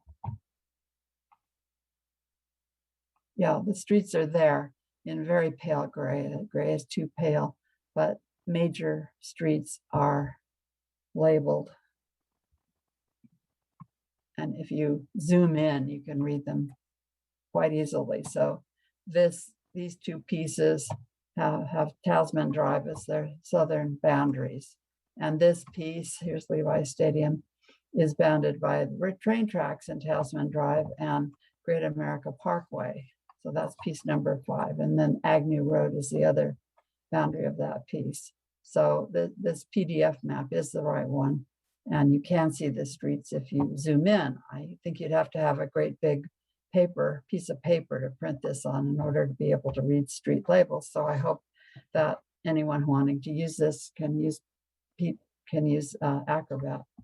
So that is what the piece tool is. And we are going to update it some and give it back to the city to post on the redistricting website. So there'll be 2 elements for the pieces tool. One is the Excel file and one is the PDF map of pieces. So that is all I have to say right now. Happy to answer questions. Okay, thank you, Demographer Gobble.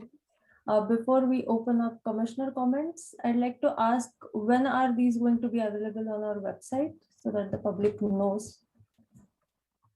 I'd say next week. Shelley, does that seem doable? They're almost ready to show.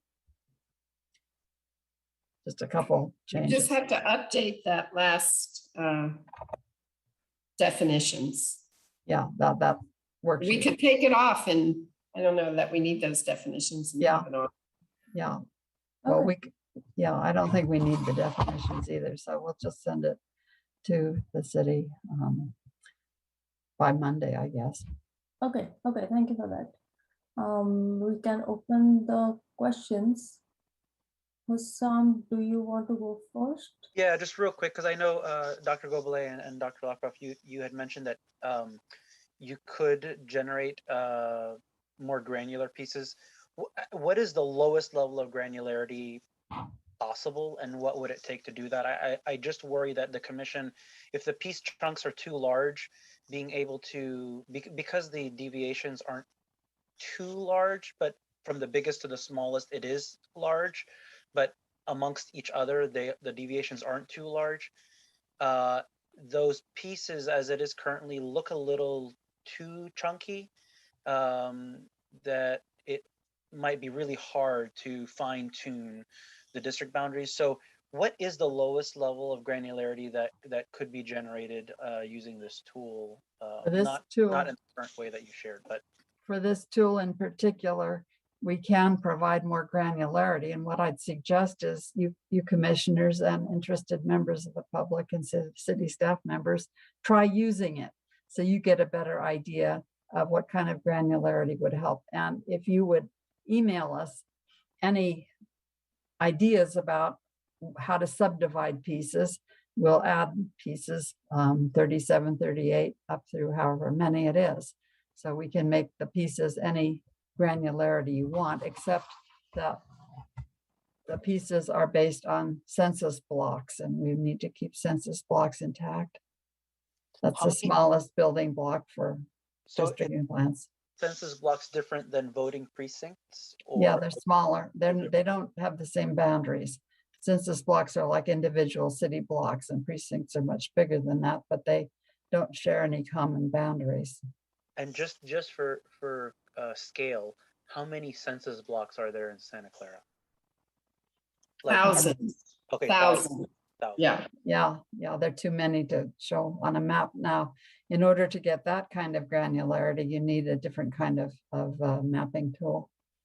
This one is designed to be a simple starting set of pieces that perhaps almost everyone can use. Then upon request, we can do other things with it for you.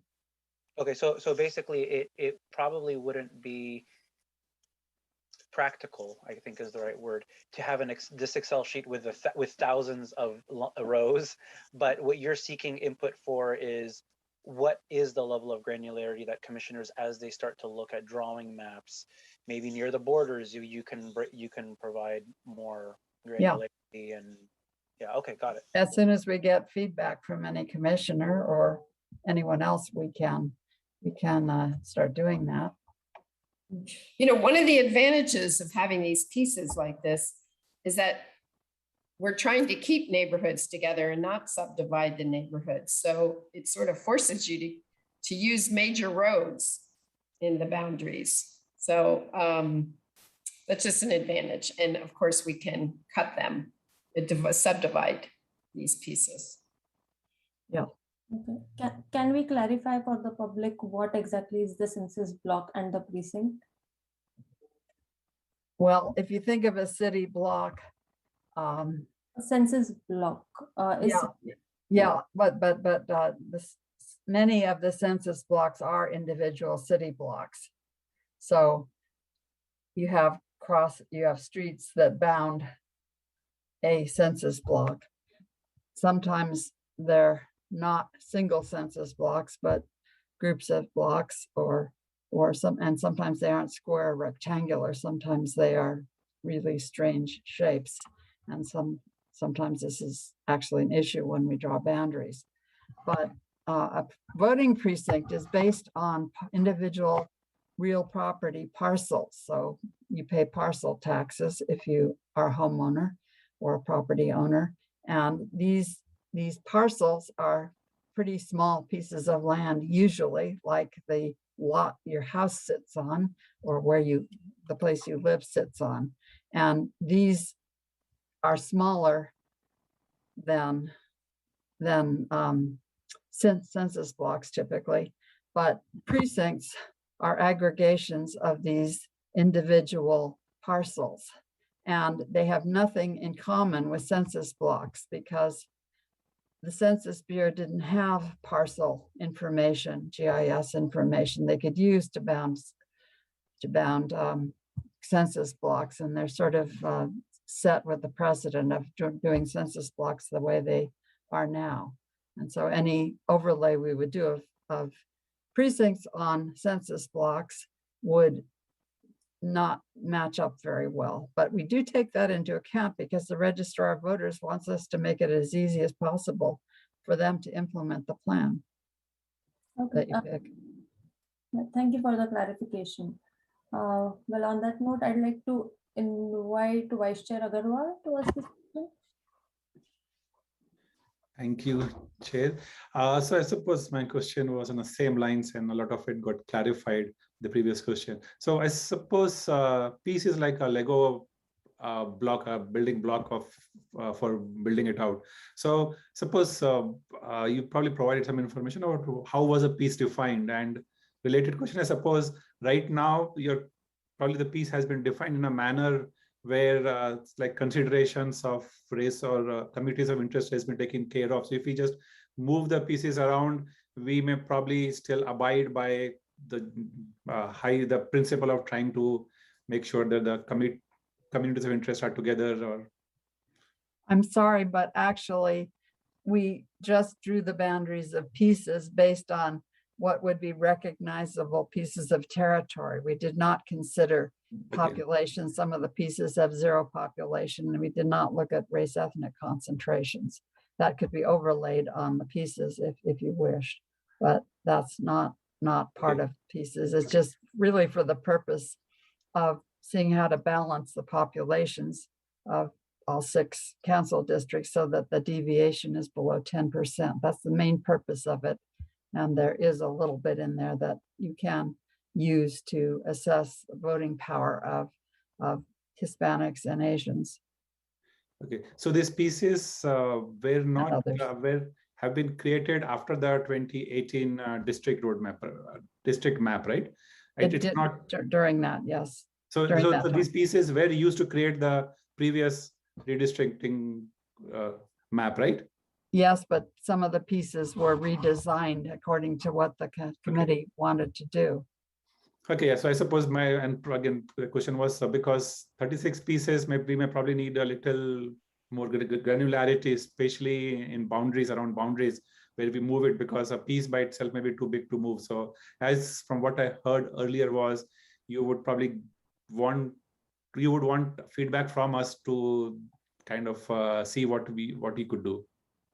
with modifying pieces. Yeah. So Okay. if you start trying to use the tool, you'll come up against this kind of consideration, and let us know as soon as possible what you think ought to be changed. Okay, thank you. Okay. I'd like to welcome Commissioner Baldwin to ask his question. Yes, for the pieces, if we're looking at them and using, like, say, the Excel spreadsheet, if it's, can we use other than roads for boundaries? Like, is it possible to keep from breaking up a neighborhood that you use something like a creek or a, like I say, the Central Park border? Could we do something like that to keep from breaking up smaller streets? Absolutely. Yes, Yeah. yes. That's why the pieces map has some of those features on it, and some pieces are bounded by railroad tracks and I think creeks and so forth. Great. Okay, thank you. Do we have any more questions from the commissioners? If not, we can open the public comments. I see one hand raised from Dan Harrison. Yeah, Dan, go ahead and ask your question. Hi. Hello. Hi. Yeah, I worked on this before, so I do have experience working with those pieces, which look very familiar. And so my biggest request would be to reduce the size of the pieces, for example, maybe to less than 10,000 people each. I know that piece 17, piece 6, some of them are just so huge that you get frustrated when you're trying to figure out how to do the districts, because you know it's hard to make the district. I mean, almost everybody ends up doing almost the same districts because you know that you have no flexibility and you feel frustrated. So it's easy. It might be easier, a lot easier, if you would make smaller pieces. And I can say that having worked on those existing pieces. Yes, so I remember. I remember you submitted a plan or plans. Yep, Indeed. Keep in mind, one consideration is some of the pieces are designed because the way they are, and maybe large, overly large, because we thought, and the committee members agreed, that these are pieces that should be kept together. There's no point in making pieces to subdivide an area like the farthest northwest part of, or northeast part of the city, because that area logically would be kept together and nobody would want to assign part of that piece to one council district and part to another. So it's okay, we thought 10 years ago, I mean, not 10 years ago, but in 2018, that some pieces could have large populations, but we'll take another look at that, certainly. Thank you. Yeah, thank you, Dan, for your feedback. We'll take that under consideration. And if the public has specific suggestions of which pieces to divide, they should email staff so that can get to us. Yes, that would be an excellent thing to do. That would be very helpful. So we can do it sooner. We don't have to wait to another meeting to do it.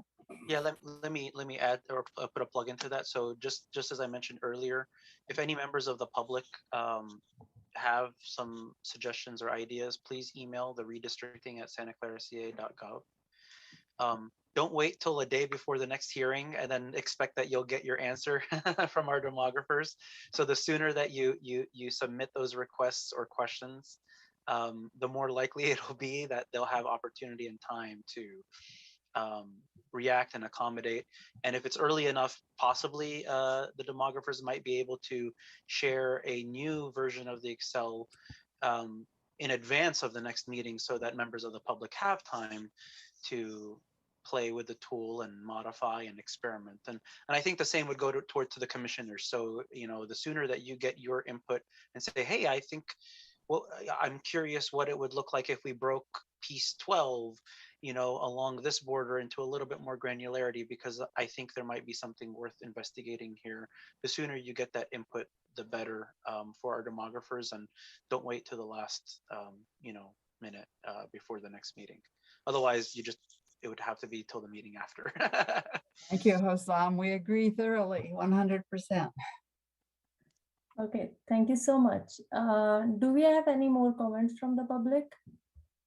If not, we can move on to our last item on the agenda, which is the IRC meeting. We want to discuss whether this meeting is going to be virtual or hybrid going forward. The staff, do you have a presentation for this? Chair Marashi, I did just want to help the commission with this item. Obviously, in a non-pandemic situation, we would be meeting in person and we would be in different parts of the community.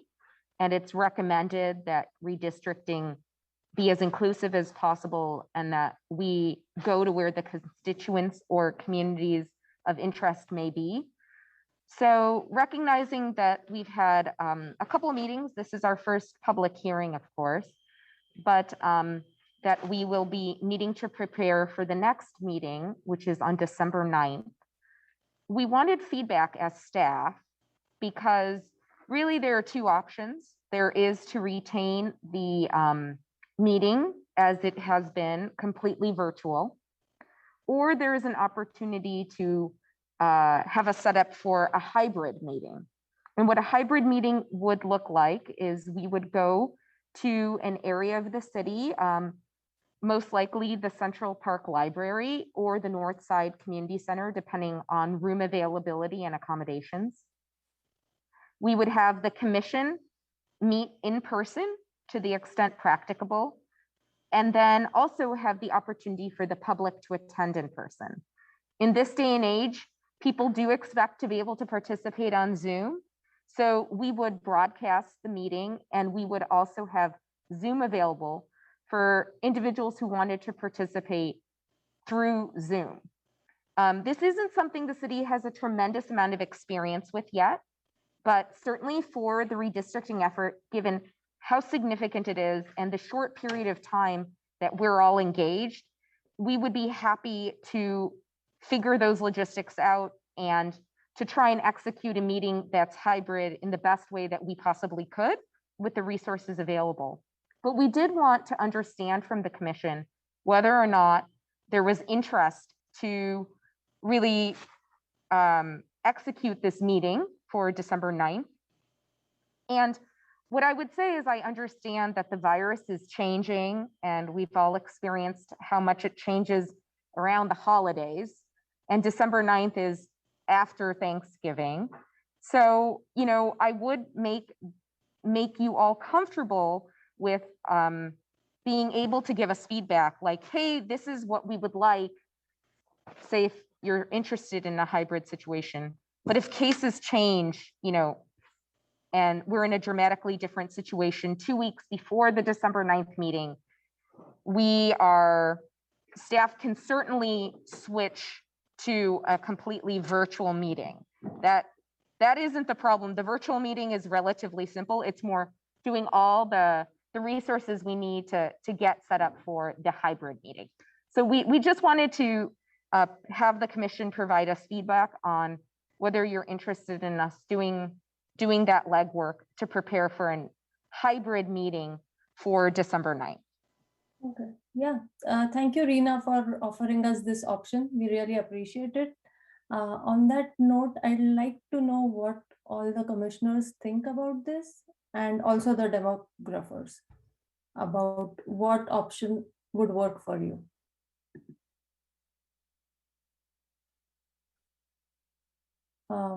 Commissioner Ken Morris, do you want to go ahead and share what you feel? Thanks, Chair.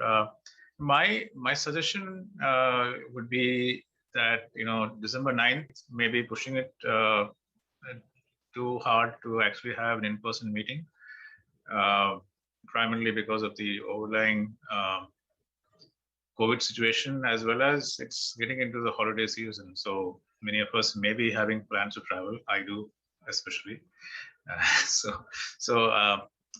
The only reason I'm not coming on camera is because I have low bandwidth here, but I'll try. Sorry, yeah. So that's my suggestion, is that, maybe we could have it for the meetings, in January and February. But for the moment, I think my personal opinion is to keep this primarily a virtual meeting. Okay, thank you, Commissioner Morris. We'll take that under consideration. Vice Chair Agarwal, do you want to share? Yes, my opinion is, I suppose, different opinion. I would, because for now, as I see the COVID virus, and obviously, as Reena said, it could morph and change, but I kind of and especially with the third booster shot also being available now, so I see that December would be, again, my guess would be much better than it is now. And for me, especially, this is a meeting to get feedback from people. So whoever wants to come in person, that to me is a more effective way to get feedback. So yeah, my vote would be to do a hybrid meeting where, as commissioners, we are able to come and listen to whoever wants to be in person, give their feedback. Thank you, Vice Chair Agarwal, for that feedback. Hussam, do you want to? Yeah, I have a question to Reena. So if there was a hybrid approach, it still would be possible for commissioners themselves to, based on their comfort or personal situation, to be able to participate over Zoom. Is that correct understanding? Is it mostly just then to have a physical location for members of the public to walk up to a microphone and give their feedback, with some presence from either some commission members who want to attend in that physical location, and definitely support staff for people who want to walk up? Mike, is that my understanding of what the hybrid? Yeah. So as I had mentioned, the city doesn't have a tremendous amount of experience yet with having hybrid meetings. At its simplest form, it could be that the commissioners stay virtual and that we have a place for the public to come and be able to be in person and participate. And the advantage of that is, should they not have technology, there is a low-tech solution for the public to be, but they're still going to be looking at commissioners on the screen. Then there's the other option. I know that's not what you were asking, Hussam, right? Of having everyone present and allowing people in the public to maybe participate still virtually. And then there's this in-between option where everyone, the panelists who are currently all virtual, and so all of the commissioners and then all of the public can choose to either be virtual or in person. And I do have a little reluctance about telling you that we can execute a meeting like that very well, because if the commissioners are in person and virtual, it will be a little bit difficult. I mean, you can imagine how difficult it will be to try to have a coordinated meeting. So that's something we can definitely explore. It will take a lot more resources to get something like that. But if that's what the commission would like us to explore, a meeting in which some of the commissioners are in person and some of the commissioners are virtual, we'll do the best we can. We'll have the support of our communications team, of course, and our IT team. But that's something that I kind of would need a little more time to figure out exactly how we do that. But that's something, if the commissioners want us to explore that option, and that's your preference, then we will do the best we can to execute something like that.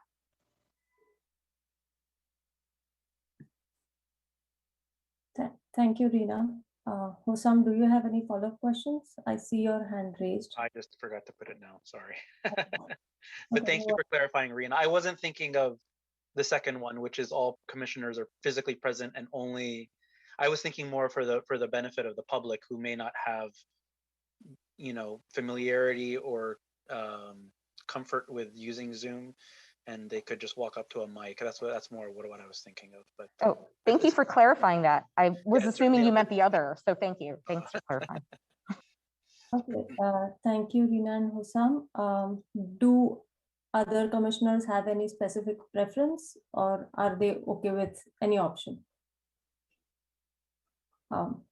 I would suggest that we could among the commissioners, we could actually, by a show of hands, see how many of us are really wanting to come or are really want to come, like the vice chair suggested, whether we should be there or not by a simple show of hands. I mean, if the majority says we are not going to do that, we may not want to do that on December 9th, then we can actually make Rena's life easier.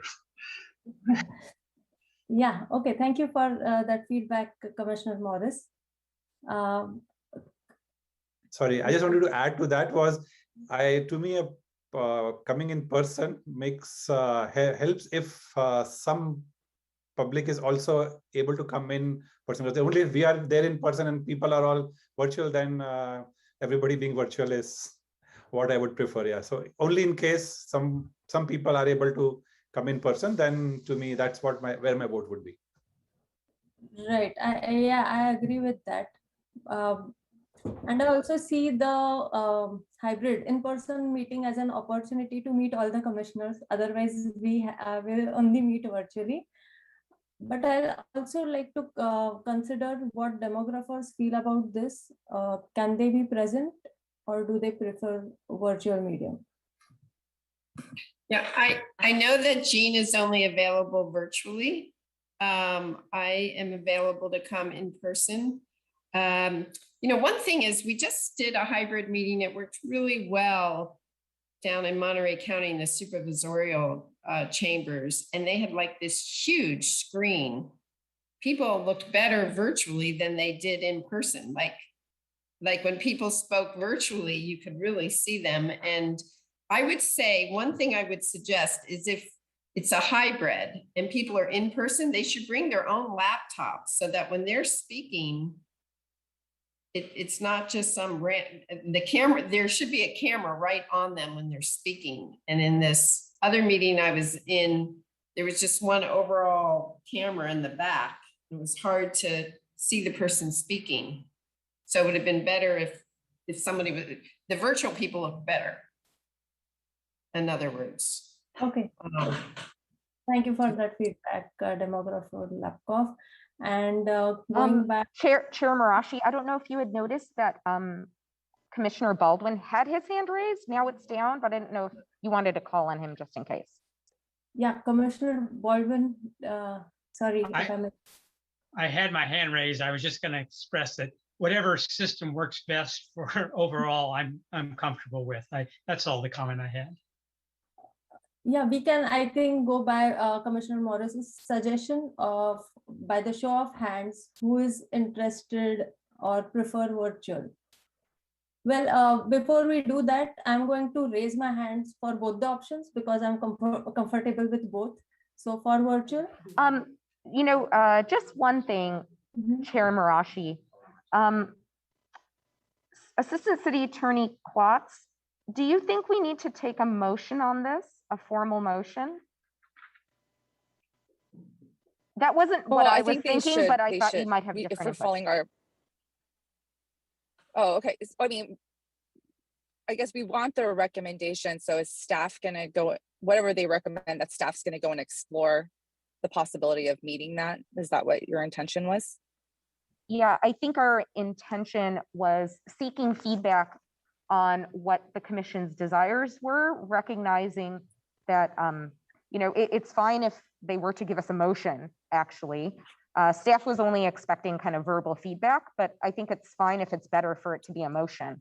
I just wanted to make sure we were taking the appropriate right approach. I mean, it could just be, yeah, it could just be them taking a motion, directing whatever they want to direct staff to explore. So I think after they've figured it out, maybe we can get a motion and a vote for that. Okay, so great. Thank you. Should we do that after taking comments from the public about this? Yeah, that makes sense, Chair Marashi. And I think you doing your informal kind of gauging is totally fine. And then we can follow up at the end with an actual motion. Okay, yeah, that makes sense. Okay, people for right, and Chair Marashi, sorry, one more. I think it would be important to hear also from the public because they are the ones who, I mean, again, the whole point of doing a hybrid or an in-person is to give more opportunity for the public. So if folks who are still with us live, they have strong opinions about that, certainly the commission should consider that. And of course, as Rena mentioned, there is a model where all commissioners would still be virtual, but you're just providing a physical space for members of the public who don't feel comfortable using Zoom to come and still participate in the meeting. So I think the three scenarios that Rena mentioned, I think is a good way to break it down, which is scenario number one, all commissioners are present in person and it's the public who dials in by Zoom and they don't attend in person. Number two is all commissioners are virtual and the public has a microphone in a physical room that they can walk up to. And then number three is whoever wants to be virtual is virtual, whether you're a commissioner or a member of the public, and whoever wants to be in person, whether you're a commissioner or from the public. I think that would be option three. So I think definitely before a motion is taken to solicit from the public their opinion as well. Okay, awesome. Thank you so much, Hussam, for explaining those three options again.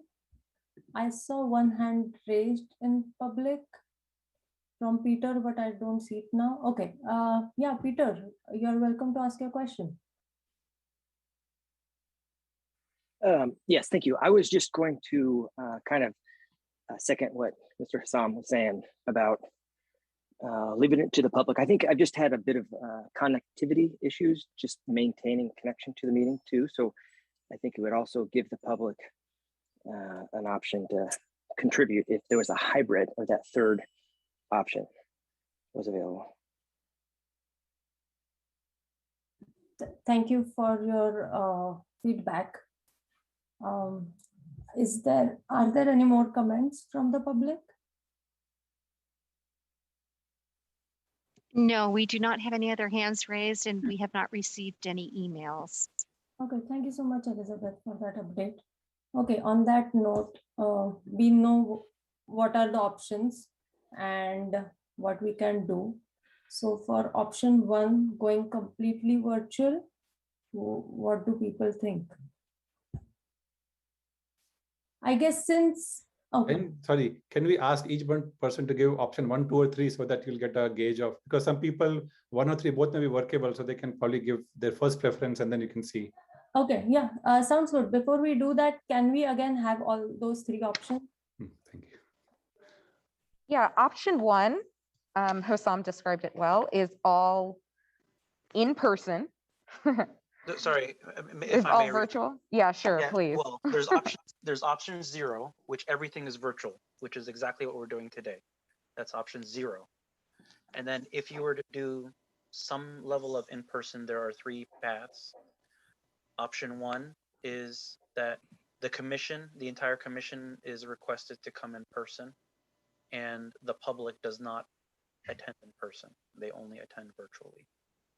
Option 2 would be the entire commission is virtual, but there is a room for the public to attend and watch on a big screen with a microphone and a camera in the room as well that will be staffed with, tech staff that can, even when they're speaking, they can be on video so you can see them.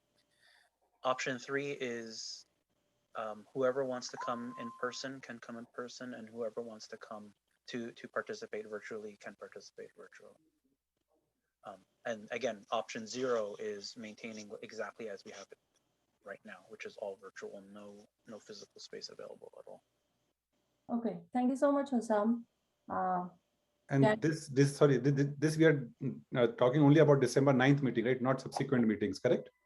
Yes. Okay.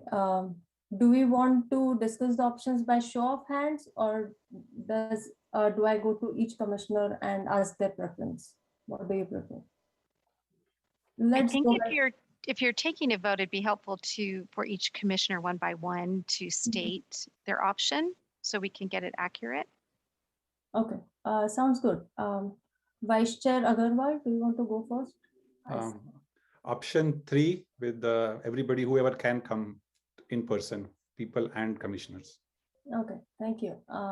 Commissioner Jensen? Option 2 for me, because for me, this is about giving the public an option, and it feels to me like 3 is a little bit more on the staff effort side. and I think minimizing the amount of staff effort needed to pull this off. Those are my comments on why I'm choosing 2. Okay, thank you. Commissioner McKenna. I think mostly option number 2. Okay, thank you. Commissioner Acker. Number 3, please. Thank you. Commissioner Baldwin. Commissioner Baldwin. I actually don't have a preference. Whatever the group wants is fine with me. Okay. Commissioner Morris. Option 3. Okay. Do we want to take demographers vote? We know that demographer Gobele is going to be virtual, and demographer Laptop is going to be. She's okay with anything, I believe. Yes, either way. Okay. For me, option 3. So, do we have the tally? I believe option 3 was the most preferred one. We have 4 folks who've requested option 3. So that exceeds any other option.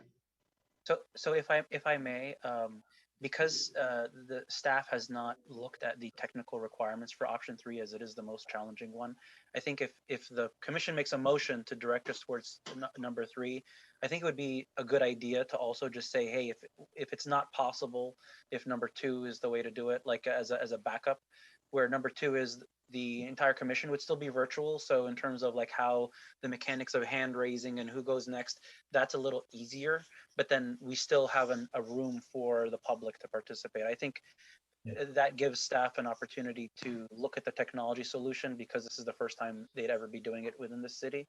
But definitely it sounds like the commission is would like to have option 3, but I guess, Rena, we can work with the IT staff and figure out how they do camera angles. And I know, Shelly, you had mentioned, like in Monterey, everybody brought their own laptop. The city of Santa Clara has a pretty good staff that does like camera angles, and they're like super professional. So, but they have to make an assessment and figure out how that would work with the, total hybrid where everybody can choose to come or stay virtual. So I would just ask that in your motion that you kind of give staff the flexibility to prioritize number 3, but still, if it's not possible to go with 2. Okay. Yeah, thank you for that feedback. So so do we have a motion to ask? I'm not sure how do we exactly. Yeah, sure. So just helping the commissioners too, because everyone's new at this. So what the chair is going to do is she's going to ask for a motion. When she does that, she's asking her commissioners if someone would put something out, a statement really, that the commission would take action on. In this case, we're asking for you to provide direction to staff on how to organize the next meeting. And so it would be looking for one of the commissioners to make a statement, say, I have a motion, chair, and she would call on you. And if you were interested in making a motion similar to what you just spoke about, it would be to direct staff to prepare for December 9th to be a completely hybrid meeting, but to also provide flexibility for staff, should that not work out, to have a meeting where the commission is all virtual and there is an opportunity for the public to participate virtually, in person. Sorry. If that was clear, do we have motion for what Rina just said? Yeah, I can raise a motion. I think let me see if I can get this right. So I recommend raising the motion to for having a hybrid meeting on December 9th. And if that is technically going to be a challenge, I move the motion to actually have a virtual meeting for the the commissioners and space for the public to attend in person. Thank you so much, Commissioner Morris. And you need a second, and then you can vote on it. Do we have someone to second this motion? I second the motion. Okay, thank you so much. And do we now pass the motion? Is there any? Now you would do a roll call vote, just go one by one and just say aye or no or abstain. And if you abstain, what's your reason for abstaining? Oh, or I can either ask if anyone objects to this motion. You should go one by one, and that way it's recorded and it'll be in the minutes for the next meeting, the action by name, the folks that said yes and no, right? So okay, now we'll conduct. Oh, sorry. Yeah. Oh, okay. Now I'll conduct the roll call. Commissioner Acker. Aye. Commissioner Morris. Aye. Commissioner Mettler. Commissioner Jensen. Yes. Vice Chair Agarwal. Aye. Commissioner Baldwin. Aye. Do we need roll call for alternate Commissioner Hogg? We do not for this, only for roll call. Okay. Okay. Is that it? and yourself. Oh, yeah, aye. You guys are all, by the way, you guys are all pros. Like this is really impressive to see on your first meeting that you're handling on your own. You're doing a phenomenal job. So don't feel bad. You guys are doing way better than most other folks on their first day. So and I'm serious about that. So really good job to everybody. Okay, I feel good about that, Hossam. Thank you. On that note, now do we say that we are passing this motion? Okay. Okay. Great. We have passed a motion in our first meeting. Great. And now our meeting is coming to an end. Sure. Okay, thank you. Thing. So there was at the beginning of the meeting, typically we for any public hearing, there should be an opportunity for the members of the public to speak about any item that's not on the agenda. I think we might have skipped that this meeting. So before the meeting is closed, maybe you can just call on members of the public if anybody has topics that they would like to speak about that wasn't covered on the agenda. Yeah, on that note, I'd like to welcome members of the public if they want to discuss anything which was not on agenda. And if they don't have any questions, I would encourage you to email the city to have follow-up questions. I'll be just sharing more details about it. So since I don't see any hands raised, or I believe we don't have any emails too, I'll share. That's correct. There are no emails received. Okay, thank you. And now that our meeting is coming to end, as a reminder, public outreach regarding this redistricting and this commission has been, information has been given in many venues. You will find all the information related to redistricting on this website. You can go and check everything out. If you have any questions, be sure to email this redistricting@santaclara.gov. And all the meeting agendas and the recordings can be found on www.santaclara.legistar.com. Regarding public outreach, many flyers have been provided at different public counters and they will be shared during the upcoming citywide events. And all the meeting information is sent out, and it will be continue to be sent out during this process on all the social media. And as a reminder, the flyers are translated into different languages. And if you need translation service, you can request it 72 hours in advance of the meeting. Our staff is fantastic. They'll be happy to accommodate your needs. And before we adjourn our meeting, I'd like to encourage and say that we value and encourage public participation and feedback in the whole process. And I thank the city staff and the demographers for being fantastic and supporting us throughout and make us feel comfortable, and all the commissioners for spending their Saturday morning, and everyone to spend their Saturday morning with us. And now we can, I believe, move on to meeting adjournment. Commissioners, do I have a motion to adjourn this meeting to the next meeting of Thursday, December 9th at 6 p.m.?